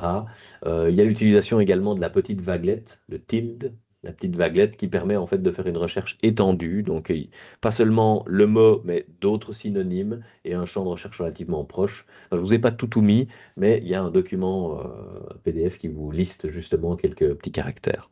Ça, en général, même chose. Avec mes étudiants, je le donne en début d'année, dans les premiers, quel que soit le cours, mais en début d'année, pour expliquer qu'une recherche Google, c'est pas genre on tape ces mots dans le moteur et puis bam, on a la solution. Il faut choisir ces mots, affiner ses recherches, essayer d'autres choses. Alors maintenant, avec l'arrivée de l'IA, évidemment, les usages vont changer quelque peu, mais pour une recherche traditionnelle, connaître deux, trois trucs, déjà, ça permet de gagner du temps et gagner en efficacité. Et alors, Si on a le pour... temps, je fais ouais. juste un petit teasing, mais si on a le temps, puisque tu parlais d'IA, on fera une petite recherche spécifique et avancée avec un outil tout à l'heure. Si on a le temps, si on a le temps. Si on a le temps, si on a le temps. Sinon, c'est teasing et il faudra nous faire revenir. Voilà. Autre petite fonctionnalité toute bête, mais super pratique. Peut-être que vous la connaissez déjà, mais sait-on jamais. Le magnétisme des écrans. Est-ce que ça vous parle? Quoi? Quoi? Le magnétisme des écrans? Non, ne cherchez pas à mettre des pierres autour de vos écrans, ça n'a rien à voir. C'est pour vous dire que chaque fenêtre, quand vous cliquez par exemple sur la zone principale en haut d'une fenêtre et que vous la déplacez, comme je le fais, peut être magnétisée sur un bord de l'écran. Ici, je glisse ma fenêtre sur la gauche et on peut voir que un gros rectangle gris apparaît sur la moitié de mon écran. En fait, il propose de partager mon écran automatiquement par deux. Je vais vous montrer comment ça marche. Je tape entre guillemets cette fenêtre sur le côté gauche ou le côté droit, hein, ça marche aussi. Hop, je le fais ici parce que j'ai deux écrans, donc voilà, du côté droit ça marche aussi. Et dès que je lâche, il met cette fenêtre sur la moitié de mon écran. Hop, alors là il n'a pas fait le petit coquin, mais je vais faire la même chose du côté droit. Voilà. Normalement, ce qu'il propose aussi, évidemment par loi de la vexation, et ah voilà, voilà, voilà. Quand on met du contenu sur le bord d'un écran, il propose, il dit qu'est-ce que tu veux sur l'autre moitié de l'écran? Bah ici, je vais mettre pop, pop, pop, pop, pop, allez, trucs et astuces en PDF. Voilà. Je bouge la fenêtre, sinon on n'arrive pas à lire. Hop, voilà. Et donc ici, on peut couper l'écran en deux. Tout simplement, plutôt qu'essayer de régler les fenêtres, agrandir, fermer, enfin diminuer, etc. Vous utilisez le magnétisme. Vous prenez une fenêtre, vous le mettez d'un côté, poup, il vous propose l'autre moitié, et on a des contenus bien divisés. Ce qui permet, par exemple, quand voilà, vous êtes en visio, ici c'est ce que j'ai fait, j'ai mis d'un côté, je vous ai mis en visio, et de l'autre côté, on a notre planning. Comme ça, je vous suis, mais en même temps, j'ai le nez dans un document et je risque de ne pas me perdre. Même chose si vous suivez une réunion où on vous parle d'extraits, de circulaires, etc. Donc vous avez la circulaire d'un côté, la réunion de l'autre, comme ça vous permet de suivre. D'ailleurs, j'ai fait quelque chose qui a un raccourci clavier dont je n'ai pas parlé, je vais vous en parler maintenant. J'ai fait quoi? J'ai fait ça et ça. Est-ce que vous connaissez le raccourci clavier pour zoomer et dézoomer? Ah! Contrôle, donc vous laissez la touche contrôle enfoncée, et vous utilisez la molette de votre souris. Molette de votre souris, la roulette pour zoomer ou dézoomer. Et ça marche partout. Même chose, PDF, un site web, etc. Ici, je dézoome dans ma fenêtre, je vois toute la fenêtre correctement. Je la zoome, hop, je reviens comme c'était. Même chose ici, PDF, je dézoome, je zoome, etc. Petit truc supplémentaire que j'avais quasi oublié. Et quitte à parler des fenêtres, si vous avez un petit écran et que finalement vous préférez quand même avoir des contenus qui s'affichent entièrement, mais vous passez d'un contenu à l'autre, genre je vais passer, imaginons, hop, de ma fenêtre Teams, hop, à mon PDF. Un autre raccourci clavier qui est assez pratique, c'est la touche Alt Tabulation. Alt, à côté de l'espace, et tabulation, les flèches qui se croisent. Hop. Et donc Alt Tab, quand on laisse enfoncer le Alt, on peut choisir la fenêtre qu'on veut en appuyant sur tabulation, tabulation, tabulation, tabulation. Donc je laisse le Alt enfoncé et tabulation, tabulation, tabulation, tabulation. Je choisis quelle fenêtre je veux afficher. Je prends Teams, je reprends le PDF. Alt, Tab, je prends Teams. Alt, Tab, je reprends le PDF. En général, il prend les deux derniers. L'un à côté de l'autre, c'est souvent les deux derniers. Si vous appuyez juste sur Alt, Tab, il prend la première fenêtre, puis la deuxième. Puis la première, puis la deuxième, etc. Et comme je l'ai dit, si vous appuyez plusieurs fois sur tabulation, vous allez rechercher une autre fenêtre. Voilà, ça aussi, c'est une petite manipulation assez pratique. Quand on a pris l'habitude de le faire, on n'y réfléchit même plus, on le fait par instinct.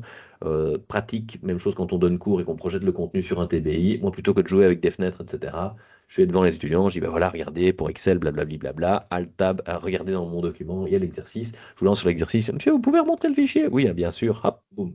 Et je ne réfléchis même plus. Alt, tabulation, c'est assez rapide.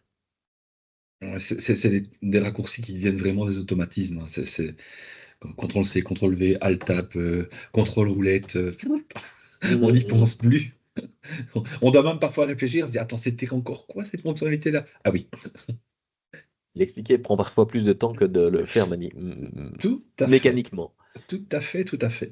Bon, Oli, je te laisse la main parce que visiblement, tu vas nous parler de Oui, toi, tu nous as montré personnalisation. Ouais. le Alt-Tab et même moi, je vais vous montrer la fonctionnalité suivante qui est le multibureau. Bureau. Alors ça, c'est J'arrête le pratique. partage. C'est pratique aussi. Je reprends la main, je repartage mon écran, enfin le bon écran, voilà. Je suis revenu, donc toujours sur ma petite chaise de bureau. Eh bien, justement, on va rester ici et je vais vous montrer, vous voyez ici, dans ma barre, dans le fond, donc j'ai mon bouton pour lancer mon Windows, mon onglet de recherche, et entre les deux, j'ai un petit damier là, vous voyez? Eh bien, en fait, c'est l'onglet des bureaux. Donc, j'ai créé ce qu'on appelle des bureaux virtuels. Alors, le premier s'appelle bureau principal. Alors, je vais simplement, voilà, refermer mes fenêtres, comme ça vous voyez mon bureau. Si je clique ici, il appelle mon menu. Ou si je passe simplement ma souris et que je laisse la souris sans cliquer dessus, il me propose les bureaux que j'ai déjà créés. Donc j'ai trois bureaux. Alors je les ai nommés. Il y a le bureau Le bon, principal. la brute et le truand, c'est ça? Oui, mais c'est principal internet ou gaming.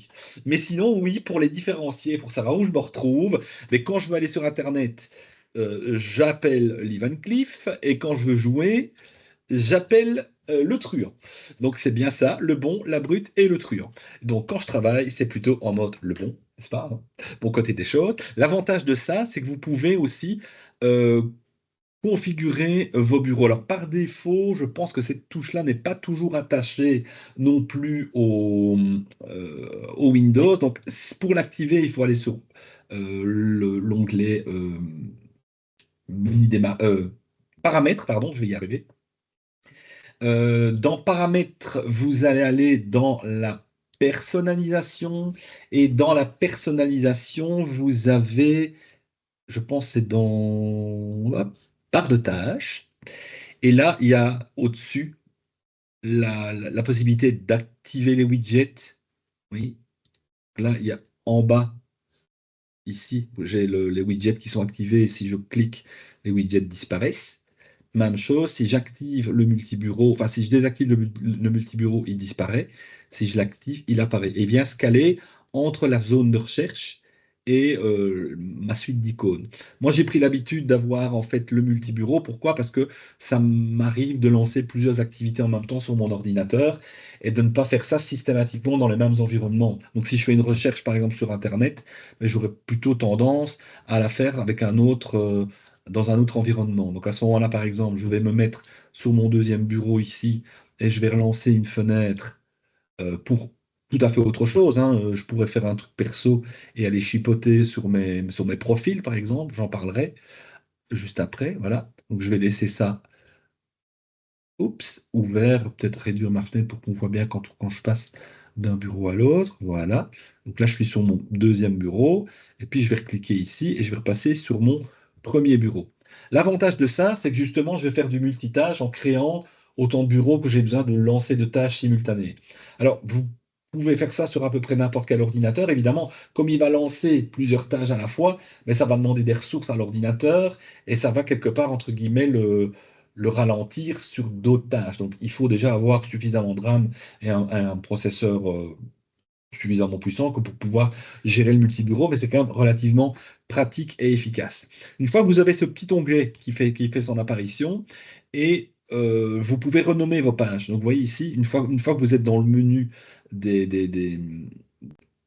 la vue du multibureau ou du multitâche, on peut passer, enfin, on peut sélectionner une fenêtre, renommer la fenêtre. Donc par défaut, ça s'appelle, je pense, bureau 1, bureau 2, bureau 3. Et si vous faites 5 bureaux, ben, il y aura 5 bureaux.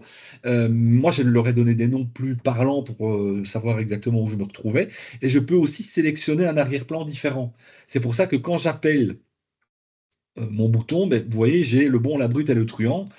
Simplement ben, parce que j'ai envie de savoir dans quel environnement je me situe au moment où j'ouvre mon bureau. Vous voyez, là, je suis sur l'environnement Internet et là, je suis sur l'environnement principal. Simplement parce que je lui ai donné une image de fond complètement différente. Sinon, par défaut, si vous cliquez 5 fois sur le bouton euh, ajouter un nouveau bureau, ben, il va dupliquer les bureaux, il va garder les mêmes fonds d'écran. Donc on peut personnaliser le nom. Vous voyez, si je clique ici, je peux personnaliser le nom du bureau et changer l'arrière-plan du bureau. Donc je fais un petit peu comme j'ai envie. Là où ça devient pratique, c'est qu'il y a aussi des raccourcis clavier qui existent pour ces fonctionnalités-là. Eh bien, ici, donc vous voyez, je suis sur ma page de réglage, je suis sur mon bureau principal. Si je veux changer de bureau relativement vite, j'appuie sur la touche Contrôle, Windows, et là je fais flèche de droite et il passe sur mon deuxième bureau. Si je rappuie sur Contrôle, Windows, flèche de gauche, je repasse sur mon premier bureau. Et c'est super facile de switcher comme ça de bureau plutôt que de commencer. Alors il faut activer, pour que ça soit fonctionnel, il faut au minimum avoir 2 bureaux et avoir ouvert des pages sur les 2 bureaux. Sinon, vous ne savez pas switcher. Il ne va pas vous ouvrir un bureau qui est vide. Mais si vous avez des pages, si vous avez lancé des activités sur 2 bureaux, mais CTRL Windows, flèche de gauche ou flèche de droite, et vous vous balancez et vous switchez entre vos bureaux. Ça ne s'active que si vous avez activé le multibureau et que vous avez utilisé le multibureau. Sinon, effectivement, les raccourcis clavier dans ce cas-là ne fonctionnent pas. Mais le fait de les utiliser, ça vous fait gagner encore une fois un temps précieux pour certaines activités, ou si vous, justement, vous voulez avoir ces activités-là, mais que ça ne vienne pas polluer votre espace de travail, plutôt que de faire Alt-Tab et de vous retrouver avec ces fenêtres-là qui sont systématiquement relancées, mais vous les séparez sur des bureaux virtuels indépendants et vous avez une tâche d'un côté, une tâche de l'autre. C'est quand même assez pratique. Et donc, ça s'active, je le répète encore une fois, dans les paramètres, dans la personnalisation de la barre de tâches. Et vous pouvez ici venir activer ou désactiver l'onglet des multitâches, multibureaux, renommer vos bureaux, changer l'arrière-plan des bureaux. C'est quand même relativement pratique. Une fois je vais dire qu'on l'a testé, on a difficile de revenir en arrière. C'est vraiment une fonctionnalité qui vous permet de gagner un temps précieux. Autre fonctionnalité qui, moi, m'aide, en tout cas au quotidien, quand vous cliquez sur votre bureau, donc là, je suis revenu sur mon bureau principal. Quand je clique sur mon bouton démarrer, ben, j'ai mon espace de travail avec les derniers documents ouverts, les dernières recommandations. Ici, j'ai ma session ouverte et là, j'ai mon bouton euh, arrêter. Eh bien, entre ces deux boutons, vous pouvez venir ajouter toute une série de raccourcis qui sont, à mon sens, relativement pratiques et utiles. Et là aussi, ça se retrouve dans le bouton, dans les paramètres. Si vous revenez dans la personnalisation, là, si vous venez sur Démarrer et que vous venez ici dans Démarrer, dans Dossier, vous voyez qu'en fait, ici, donc, je suis ici sur mon bouton démarrer, mais je vais personnaliser ce bouton démarrer en, par exemple, activant les paramètres, parce que je vais souvent chipoter dans les paramètres de mon ordinateur, ou en activant l'explorateur de fichiers, parce que je fais souvent des recherches ou des copier-coller pour mon ordinateur, ou par exemple, j'ai besoin d'ouvrir mon document ou mon espace de travail personnel. Bref, vous pouvez rajouter tous ces icônes-là, et ils vont venir en fait s'épingler, vous voyez ici, dans votre barre. Et c'est quand même relativement pratique de les épingler. Alors, vous pouvez tous les épingler, ne pas les épingler ou n'épingler quelques-uns. Allez, je vais tous vous les mettre comme ça, vous verrez à quoi ça ressemble.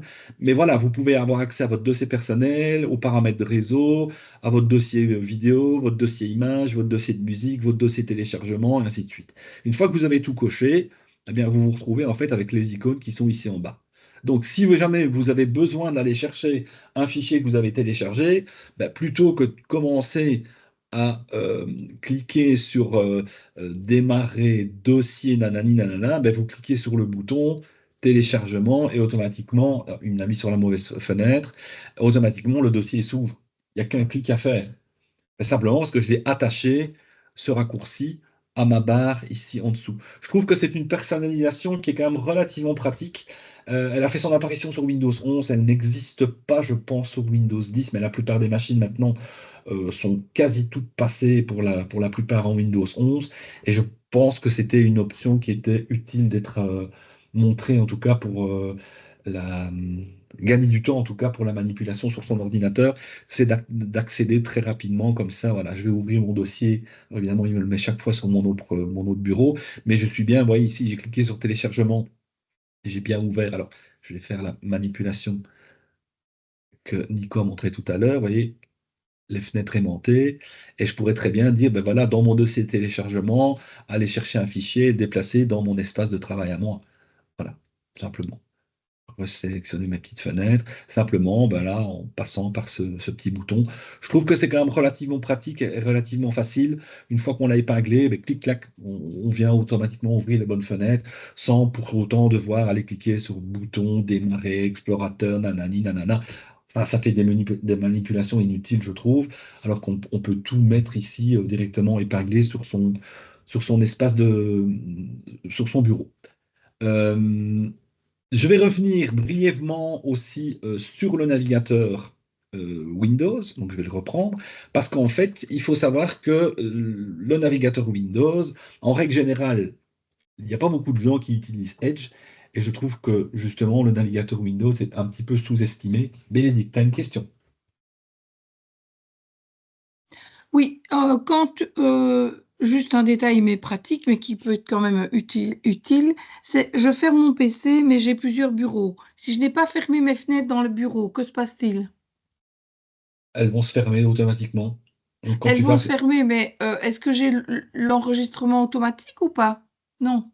Alors, si c'est un espace 365, ben, normalement oui.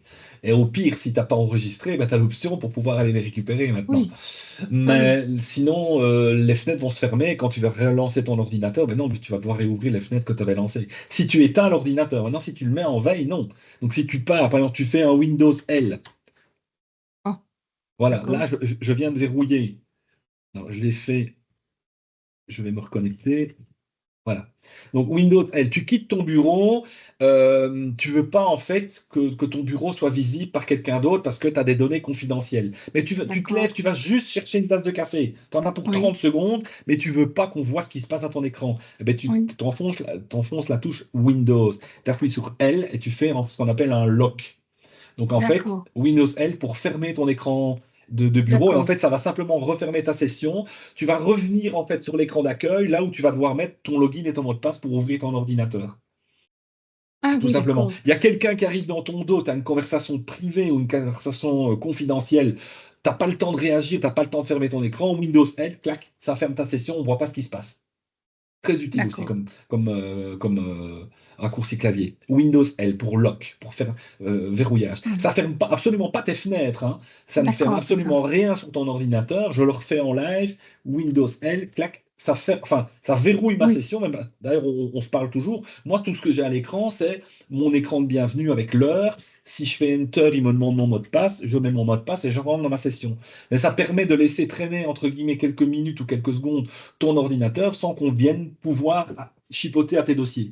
Combien de fois c'est pas déjà arrivé? Je me lève pour aller chercher un truc, une tasse de café.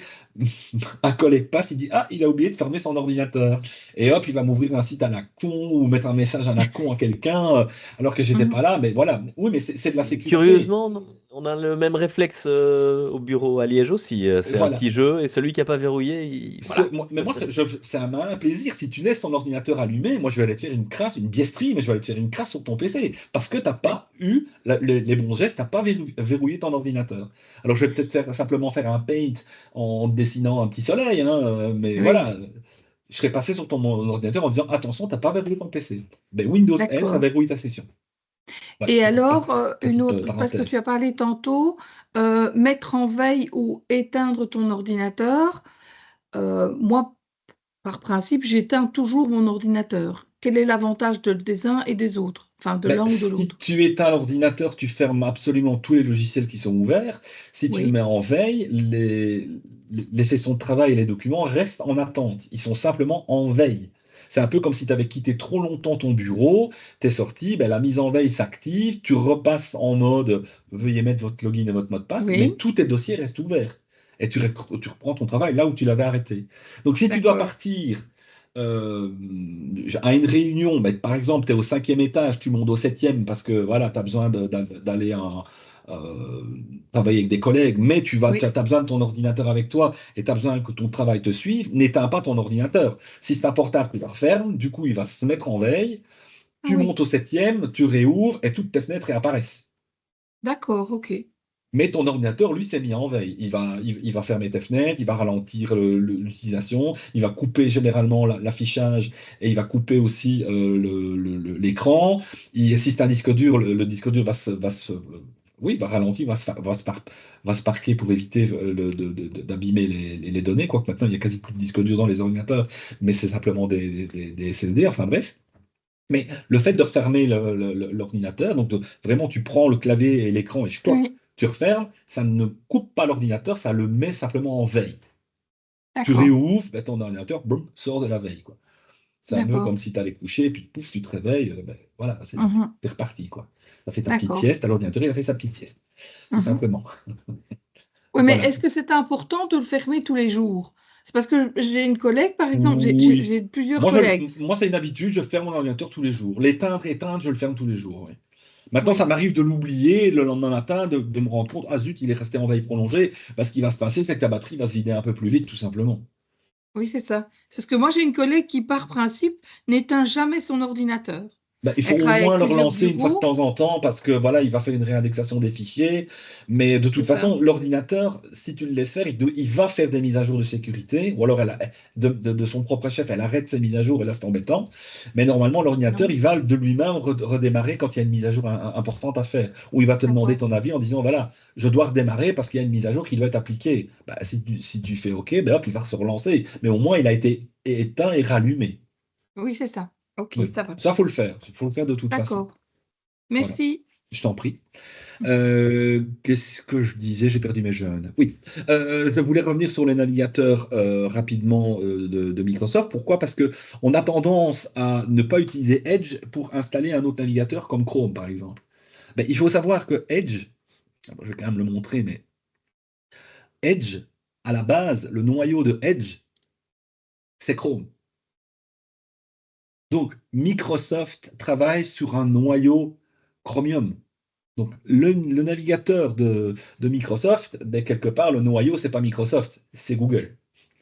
Donc, plutôt que... Enfin, maintenant, je fais aussi, hein, j'ai aussi un Google Chrome installé sur mon ordinateur parce que j'aime bien avoir deux navigateurs pour faire des choses complètement différentes. Mais quand c'est pour le boulot, je m'embête pas. J'utilise les outils qui me sont mis à ma disposition. Donc, moi, ben, j'ai quand même plusieurs casquettes puisque j'ai à la fois conseiller technopédagogique, à la fois prof dans différentes écoles où je donne cours. Donc, qu'est-ce qui se passe aussi? Ben, j'ai différents profils. Alors, je les montre ici. J'ai différents profils avec différents logins. Alors, ça aussi, ça aide. Donc, si je suis au CP11, ben, je vais ouvrir mon profil CP11, je vais cliquer dessus. Et mon navigateur voilà, va s'ouvrir avec un profil CP11. Alors, j'ai des codes couleurs pour m'y retrouver. Mais là, je ne suis plus dans mon navigateur en mode Olivier Absil. Je suis dans mon navigateur en mode Olivier Absil, conseiller technopédagogique. Si je veux, par exemple, revenir à mon navigateur personnel, ben, je vais cliquer sur l'onglet personnel, et là, c'est un fond rouge, et je reviens sur ma fenêtre. Et j'ai autant de profils que j'ai de comptes dans les différentes écoles, mais je gagne un temps fou à créer simplement bêtement ces profils-là. Parce que si j'ai des tenants Microsoft au CP11, à l'Istiri par exemple, à Toin, mais j'ai des comptes Microsoft qui sont complètement différents. Et je ne dois pas non plus systématiquement me connecter, me déconnecter de de tous mes comptes, simplement parce que j'ai créé des profils. Donc quand c'est le CP11, c'est le Microsoft du CP11, quand c'est Toin, c'est le Microsoft de Toin. Et le fait de créer ces profils, ça fait gagner aussi un temps fou. Ce qui fait gagner aussi du temps, si vous voyez mon écran ici, vous voyez qu'à gauche et à droite, j'ai une barre de menu. Donc cette barre de menu, donc je vais commencer par la barre de menu qui est à gauche, c'est simplement la barre de menu classique. Vous voyez, au lieu d'avoir mes onglets attachés en horizontalité, j'ai préféré les attacher en verticalité. Je trouve que c'est beaucoup plus propre. Déjà, ça ne me pollue pas ma barre horizontale parce que j'aime pas commencer à chercher après mes petits onglets. Je l'ai attaché ici, donc c'est un bouton qui est sur le navigateur, hein. Il suffit de le retrouver ici. Par défaut, vous allez avoir ici au-dessus à gauche, vous avez le menu Action d'onglet. Donc si vous cliquez sur Action d'onglet, ben, vous avez activé les onglets verticaux. Là, je passe en vertical ou désactiver l'onglet vertical et je repasse en horizontal. Voilà. Mais j'aime pas, moi, les onglets horizontales. Je me perds. Voilà. Quand je passe sur mes fenêtres, je suis un peu perdu. Je préfère l'avoir en vertical. Déjà parce que ça prend moins de place. Et ça me permet aussi simplement de voir sous forme de petits menus d'ascenseur où je veux me rendre. Dès que je repasse dans ma fenêtre, la fenêtre se referme automatiquement. Et je trouve que c'est beaucoup plus parlant et beaucoup plus simple de naviguer comme ça. Voilà, je veux retrouver mon siège, je reviens sur ma petite page Amazon. Si je veux basculer sur l'explication que je donne avec le Chrome, mais voilà, j'ai facile à retrouver mes fenêtres en vertical. Enfin, je trouve que c'est plus simple à utiliser. Mais encore une fois, c'est une question d'ergonomie. Il y en a qui préfèrent horizontal, il y en a qui préfèrent vertical. Bref, moi, je trouve que c'est un gain de temps. Et alors, une autre fonctionnalité, donc ça c'est pour la barre du volet gauche. Pour la barre du volet droit, ça se trouve ici. Donc, quand on vient cliquer sur l'option dans Edge du bouton démarrer et qu'on vient dans Paramètres, si je viens sur Copilote et barre latérale ici, donc ça c'est tous les onglets de paramètres. Si je viens sur Copilote et barre latérale, je peux ici venir activer, enfin moi j'ai coché le bouton toujours activé et j'ai ma barre latérale en fait qui reste sur le côté et mes outils qui restent sur le côté. Ça me permet de gagner aussi un temps précieux dans le sens où ben, cette barre latérale, j'ai notamment ben, mon copilote qui reste là, j'ai ma fonction de recherche, j'ai activé mon calendrier, j'ai mes ristournes si je fais des achats, mais j'ai aussi par exemple ma boîte à outils. La boîte à outils, c'est un outil quand même relativement sympa. Donc, si je vais dans la boîte à outils, eh bien, il va ouvrir en fait latéralement par rapport à la fenêtre sur laquelle je suis. Je pourrais très bien me retrouver ici sur la fenêtre des raccourcis clavier, ça n'a pas d'importance. Voilà, je suis sur la fenêtre des raccourcis. Mais si je clique sur ma petite boîte à outils, ben, je peux, avec la calculatrice, faire rapidement un calcul. Mais je pourrais faire aussi faire une conversion. Donc, il y a toute une série d'outils qui me permettent de convertir à peu près tout et n'importe quoi dans n'importe quel, dans n'importe quel sens. Je pourrais faire une conversion par exemple, voilà, de Celsius en Fahrenheit parce que j'ai besoin de convertir une température, mais je pourrais faire une conversion d'angle. Enfin, c'est des outils qui sont là. Je dois faire une traduction rapide. J'ai du texte ici à traduire. Mon collègue ne parle pas français. Je prends le texte. Je lui dis, voilà, c'est du français, mais j'aimerais bien que tu me le traduises en anglais. Hop, et automatiquement, il me fait ma traduction en direct. C'est des outils qui sont là, il suffit de cliquer dessus et les attacher sur sa petite barre de tâches. Mais on pourrait, par exemple, tester sa connexion Internet ou lancer un chronomètre parce qu'on va lancer une activité avec les étudiants. Donc, je vais lancer le chronomètre et je leur dis, voilà, vous avez 5 minutes et hop, je lance mon chronomètre.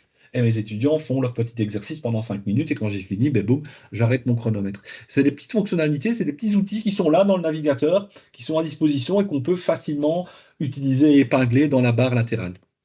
Voilà, c'est une fonction que j'avais envie de vous montrer, mais on peut aussi adjoindre, par exemple, vous voyez ici j'ai mon bouton Microsoft, mais si je veux, plutôt que d'aller chercher menu, Office, ainsi de suite, je l'ai épinglé dans mon navigateur, donc si je clique ici, voilà, il m'ouvre déjà les derniers fichiers que j'ai ouverts dans mon navigateur, mais je peux à ce moment-là ouvrir dans la fenêtre l'environnement de travail de mon espace pour moi ouvrir mon tenant Microsoft. Voilà, ici c'est mon navigateur personnel, donc évidemment là il ouvre mes fichiers personnels, mais si j'avais été sur mon navigateur de l'école et que j'avais cliqué sur le bouton Microsoft 365, il m'aurait ouvert mon environnement 365 de l'école, d'où l'intérêt d'avoir éventuellement des profils différents et des raccourcis différents par onglet dans le navigateur. Voilà, c'est des petites fonctionnalités qui sont là, qui sont mises à disposition et que je trouve quand même relativement pratiques et relativement utiles à utiliser.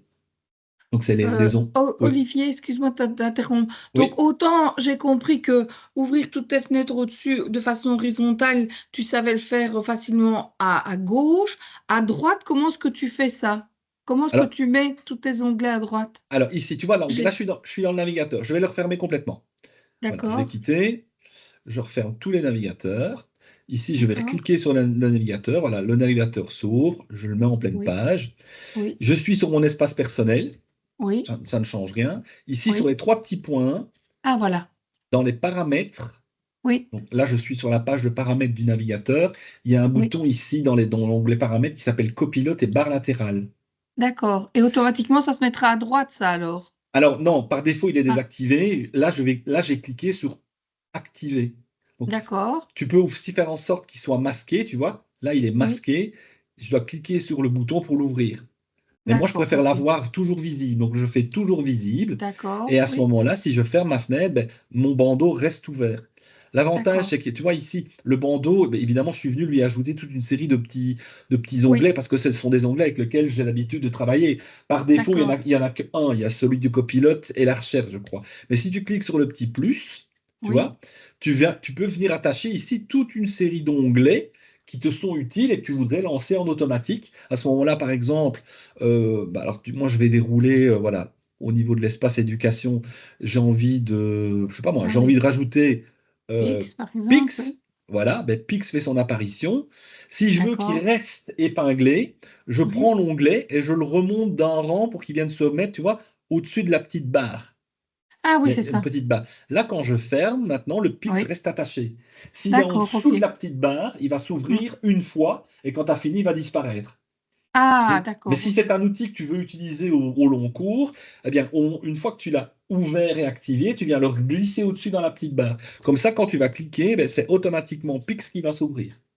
D'accord, ok. Tu vois? Même chose après, D'accord. quand on n'a plus besoin, tu peux le dépingler, quoi. Donc, si je Oui, c'est dis ça. détacher du volet latéral, Ah oui, c'est ça. Ok. hop, tu peux, alors, je ne sais plus, voilà, retirer de la barre d'appui, tu vois, il Oui. disparaît de la barre d'appui. Même chose ici, j'avais fait la démonstration avec l'onglet de jeu, bah, retirer de la barre d'appui, il disparaît. Et tu gardes comme ça, en fait, les boutons que tu as l'habitude d'utiliser ou tu as l'habitude de lancer. Alors, au départ, tu vas n'en mettre que un ou deux, puis tu vas te rendre compte que bah, au fil du temps, tu vas systématiquement les rappeler. Mais une fois que tu as l'habitude de les rappeler, tu fais ce qu'on appelle un ancrage, tu le prends, tu le remets au-dessus et il ne bouge plus. Comme ça, quand tu Oui, ouvres c'est ton ça. navigateur, tes onglets sont toujours là. Moi, Oui, l'onglet de c'est la ça. barre d'outils, je l'ouvre 25 fois par jour, il est épinglé dans mon navigateur. Premier truc que je fais, c'est quand j'ouvre un navigateur sur un ordinateur qui n'est pas le mien, si j'ouvre mon profil, ben, clac, je récupère mon onglet ou éventuellement je vais le rechercher et je le glisse dans la barre du navigateur. Et outils, par exemple, c'est quoi? Si tu peux cliquer dessus pour voir ce que ça donne. Eh bien, c'est ce que je t'expliquais Ah tout à oui, l'heure, c'était... le Oui, d'accord, ok, je me calculateur, souviens. le Ok, traducteur, le convertisseur de mesure, ainsi de suite. le chrono et tout ça. Oui, Ok. voilà, c'est des Hmm. petits outils qu'en tant que prof, c'est pratique de les avoir sous le coude, quoi. Que plutôt commencer à faire une recherche, trouve-moi un minuteur, trouve-moi un chronomètre, bah, tu les as, Oui, active-les c'est ça. simplement. Ça sert à rien de les rechercher pour les mettre dans une page, quoi. Tu sais les activer beaucoup plus facilement. D'accord. Très bien. Et dernière petite fonctionnalité, Mhm. toujours dans le navigateur Edge, il y a un bouton que moi je ne peux plus me passer, donc je vais relancer ici les trois petits points. Tu vois, donc Oui, je rappelle le menu. Si tu oui, viens dans Outils supplémentaires, oui. dans la barre des outils supplémentaires, à condition que ton navigateur soit à jour, hein. Il faut que ton Windows soit à jour et que ton navigateur soit à jour. Tu as lancé la barre de recherche. Et tu vois, maintenant, j'ai une barre de recherche qui est là, que je peux mettre où je veux. Même si je ferme mon navigateur, ma barre de recherche, elle reste sur mon bureau. Ça veut dire que D'accord. maintenant que cette petite barre-là, là, je vais la mettre au-dessus ou en dessous, ça n'a pas d'importance, Oui. mais là où je mets ma barre, je peux directement lancer une recherche, ça va ouvrir automatiquement mon navigateur, il va faire une recherche sur Internet. Donc par exemple, on revient par exemple sur la circulaire qu'on parlait tout à l'heure, voilà, circulaire La fameuse 9108, circulaire. Oui. voilà, hop, et automatiquement, il me retrouve ma circulaire et il D'accord. m'affiche ma circulaire sur mon espace de travail. D'accord. Tu vois? Et il suffit Oui. simplement de faire une recherche comme ça. Voilà. Tiens, pourquoi est-ce qu'il m'a... Ah oui, oui, oui, autant pour moi. J'ai fermé. Voilà. Ok. Donc ça, c'est l'option ici, outils supplémentaires, lancer la barre de recherche. Et alors, par défaut, une fois qu'elle est lancée, elle reste épinglée ici sur ton bureau. Il y a trois petits points, en fait. Oui. Tu peux de nouveau basculer d'un profil à l'autre. Tu vois, là, j'ai tous mes profils qui sont affichés. Oui. Et par défaut, dès que je vais éteindre et rallumer mon ordinateur, elle va faire sa réapparition. Donc, tu peux D'accord. décider de la laisser épinglée ou de ne l'ouvrir qu'une fois de temps en temps.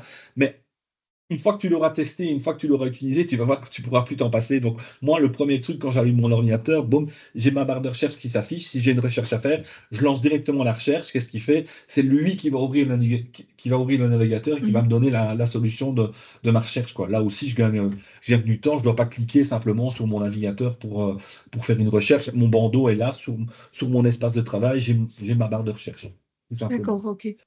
Voilà, c'est aussi un outil qui est facile. Et pour terminer, donc avec la barre de recherche, si tu veux par exemple faire une recherche à partir de, de, de l'espace de travail, à ce moment-là, tu vas lancer Windows S. Et en fait, c'est comme si tu avais cliqué ici dans la petite loupe. Et là, tu vas pouvoir faire une recherche sur ton ordinateur, ou sur ton ordinateur ou sur Internet, en tapant, ben, par exemple, ici, je vais le remettre circulaire, tu vois. Je vais le mettre au complet avec les bons chiffres. Voilà. Et donc là, ben, comme j'avais déjà fait la recherche et que j'avais déjà téléchargé la circulaire, il me donne évidemment partout où je peux retrouver la circulaire 9108. Je n'ai pas tapé tout au complet.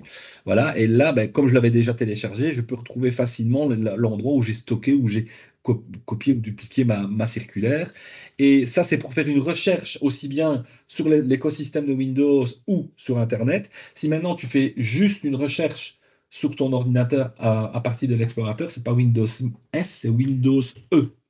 Et là, en fait, il va démarrer l'explorateur de fichiers. Et là, en fait, tu peux de nouveau faire ce que tu veux. Mais là, il a lancé l'explorateur de fichiers. Donc, c'est vraiment l'explorateur Windows. Windows E, ça démarre l'explorateur Windows. Mais en règle générale, ici, tu viens dans la zone de recherche et tu peux aussi, par exemple, ici, lancer une petite recherche sur ce que tu veux. Là, je vais continuer sur le même modèle avec la fameuse circulaire. Et de nouveau, ben voilà, il va me retrouver. Mais là, c'est vraiment dans l'explorateur. C'est parce que je ne sais plus où j'étais mettre ma circulaire. Je fais Windows E, je tape le nom parce que je sais que c'est comme ça qu'elle s'appelait. Et il me dit, ben voilà, votre circulaire, elle se trouve dans téléchargement, nanani, nanana. Je clique dessus, il va me récupérer mon fichier que j'ai téléchargé au préalable. Voilà, je pense qu'on a fait le tour et qu'il reste 5 minutes. On a un petit peu débordé, mais bon, voilà. Si vous avez des questions, n'hésitez pas. Ben, en tout cas, c'était très clair. Moi, j'ai appris plein de choses, hein. Voilà, en termes de Merci. raccourcis, vous en avez Oui. plus qu'il ne faut. Pourquoi est-ce qu'on ne nous a pas appris tout ça avant? Ah, Avant, c'est vrai, hein? ça, Oui, c'était c'est avant. Maintenant, vous très pouvez faire appel intéressant. au Oui, oui. technopédagogue. On peut vous expliquer tout ça. Maintenant, il y a un replay, hein. On va, je vais dire, On va couper le remettre tout début. ça, raccourcir la vidéo et vous aurez aussi accès au replay quand vous voulez. Donc, si vous n'avez pas tout noté, vous aurez récupéré les informations plus tard, quoi. Voilà, D'accord. voilà. Ben là, nous, on est à peu près bon dans le timing. Du coup, on n'a pas pu montrer notre petite manipulation avec l'IA, mais c'est rien. On fera une C'était formation pour sur. faire du teasing, hein. C'était On l'a pour vu, faire du Oli, on l'a teasing. vu on va vous montrer un Par truc contre, moi, j'ai super, mais une on sait que question. le timing va être juste. Oui, oui, c'est ça. Moi, j'ai une question, c'est que j'ai l'habitude, quand je travaille avec donc Outlook, quand je reçois un message, enfin un mail, j'ai fait toutes les catégories des dossiers. Et en fait, tout est enregistré là. Le souci, c'est que si je viens à quitter ce poste de travail, je n'ai plus mes dossiers. Donc, comment est-ce que je fais pour ranger en fait tout ça? Alors, Pour aller les rechercher? alors, la question, c'est les dossiers, ils sont stockés dans l'ordinateur ou ils sont stockés dans le cloud? En fait, tu vois, quand tu ouvres ta boîte Outlook et tu as, moi je fais des dossiers. Et dans les dossiers, je vais y mettre, tu vois, Donc par là, tu es exemple, sous Outlook, sur un compte Outlook à toi. oui, c'est ça, oui, Qui est mais Oui, installé sur la qui machine, est du coup. attenant, qui est attenant à mon organisation. Donc, oui, avant, c'était la province de Namur, maintenant, c'est le CP11, d'accord? oui. Et donc, en fait, ce que j'ai été mettre dans province de Namur, je ne sais plus aller le rechercher, je l'ai perdu.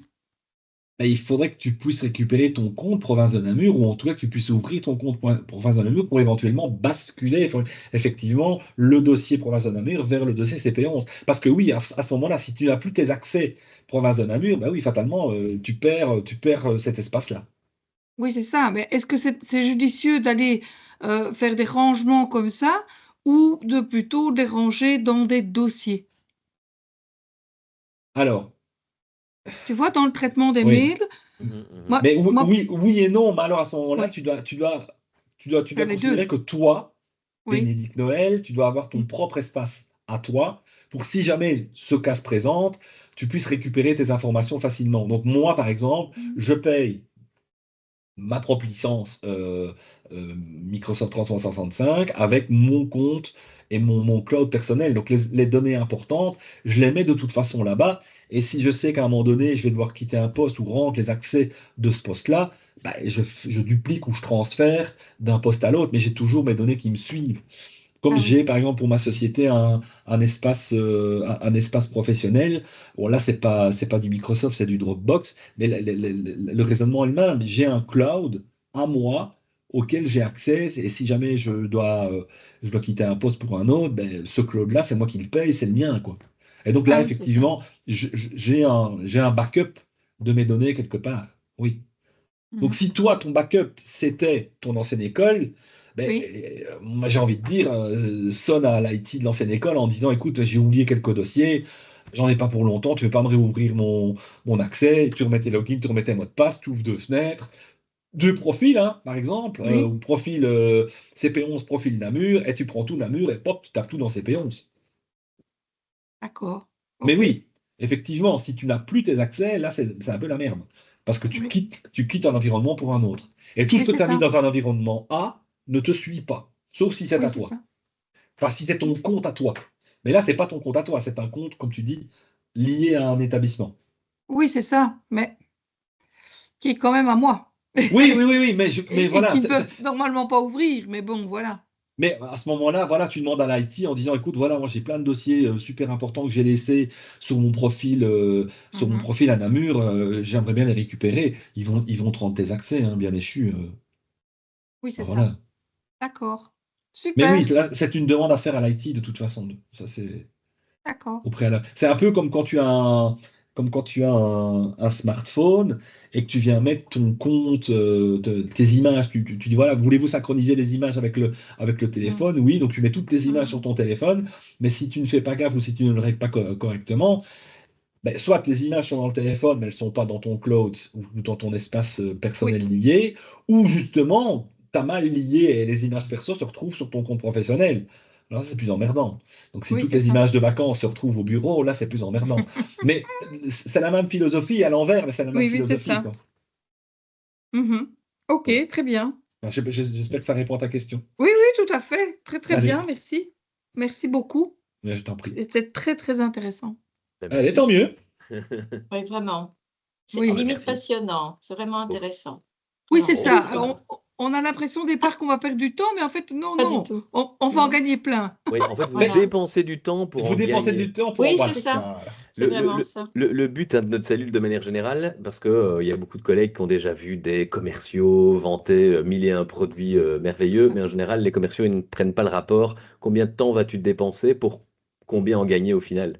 Et ici, nous, on essaie toujours de trouver les outils, bah, déjà gratuits, mais aussi les plus simples à prendre en main, qui ont une énorme plus-value en matière de temps gagné. Donc, bah, merci pour ce retour. Du coup, ça confirme Oui, qu'on oui. n'était pas à côté. Oui, oui. Non, non, pas du tout. Allez, tant mieux. Très, très Tant bien. mieux, tant mieux. Merci Merci. beaucoup. Et voilà. Merci. Eh ben, Merci à vous pour votre un très participation. bon week-end et un tout grand merci Belle journée, effectivement bon pour votre... week-end. Merci. Belle Merci. journée, Au bon revoir. week-end. Au Merci revoir. également. Au revoir. Et bon appétit, merci. Bon appétit, oui. Oui, bon app.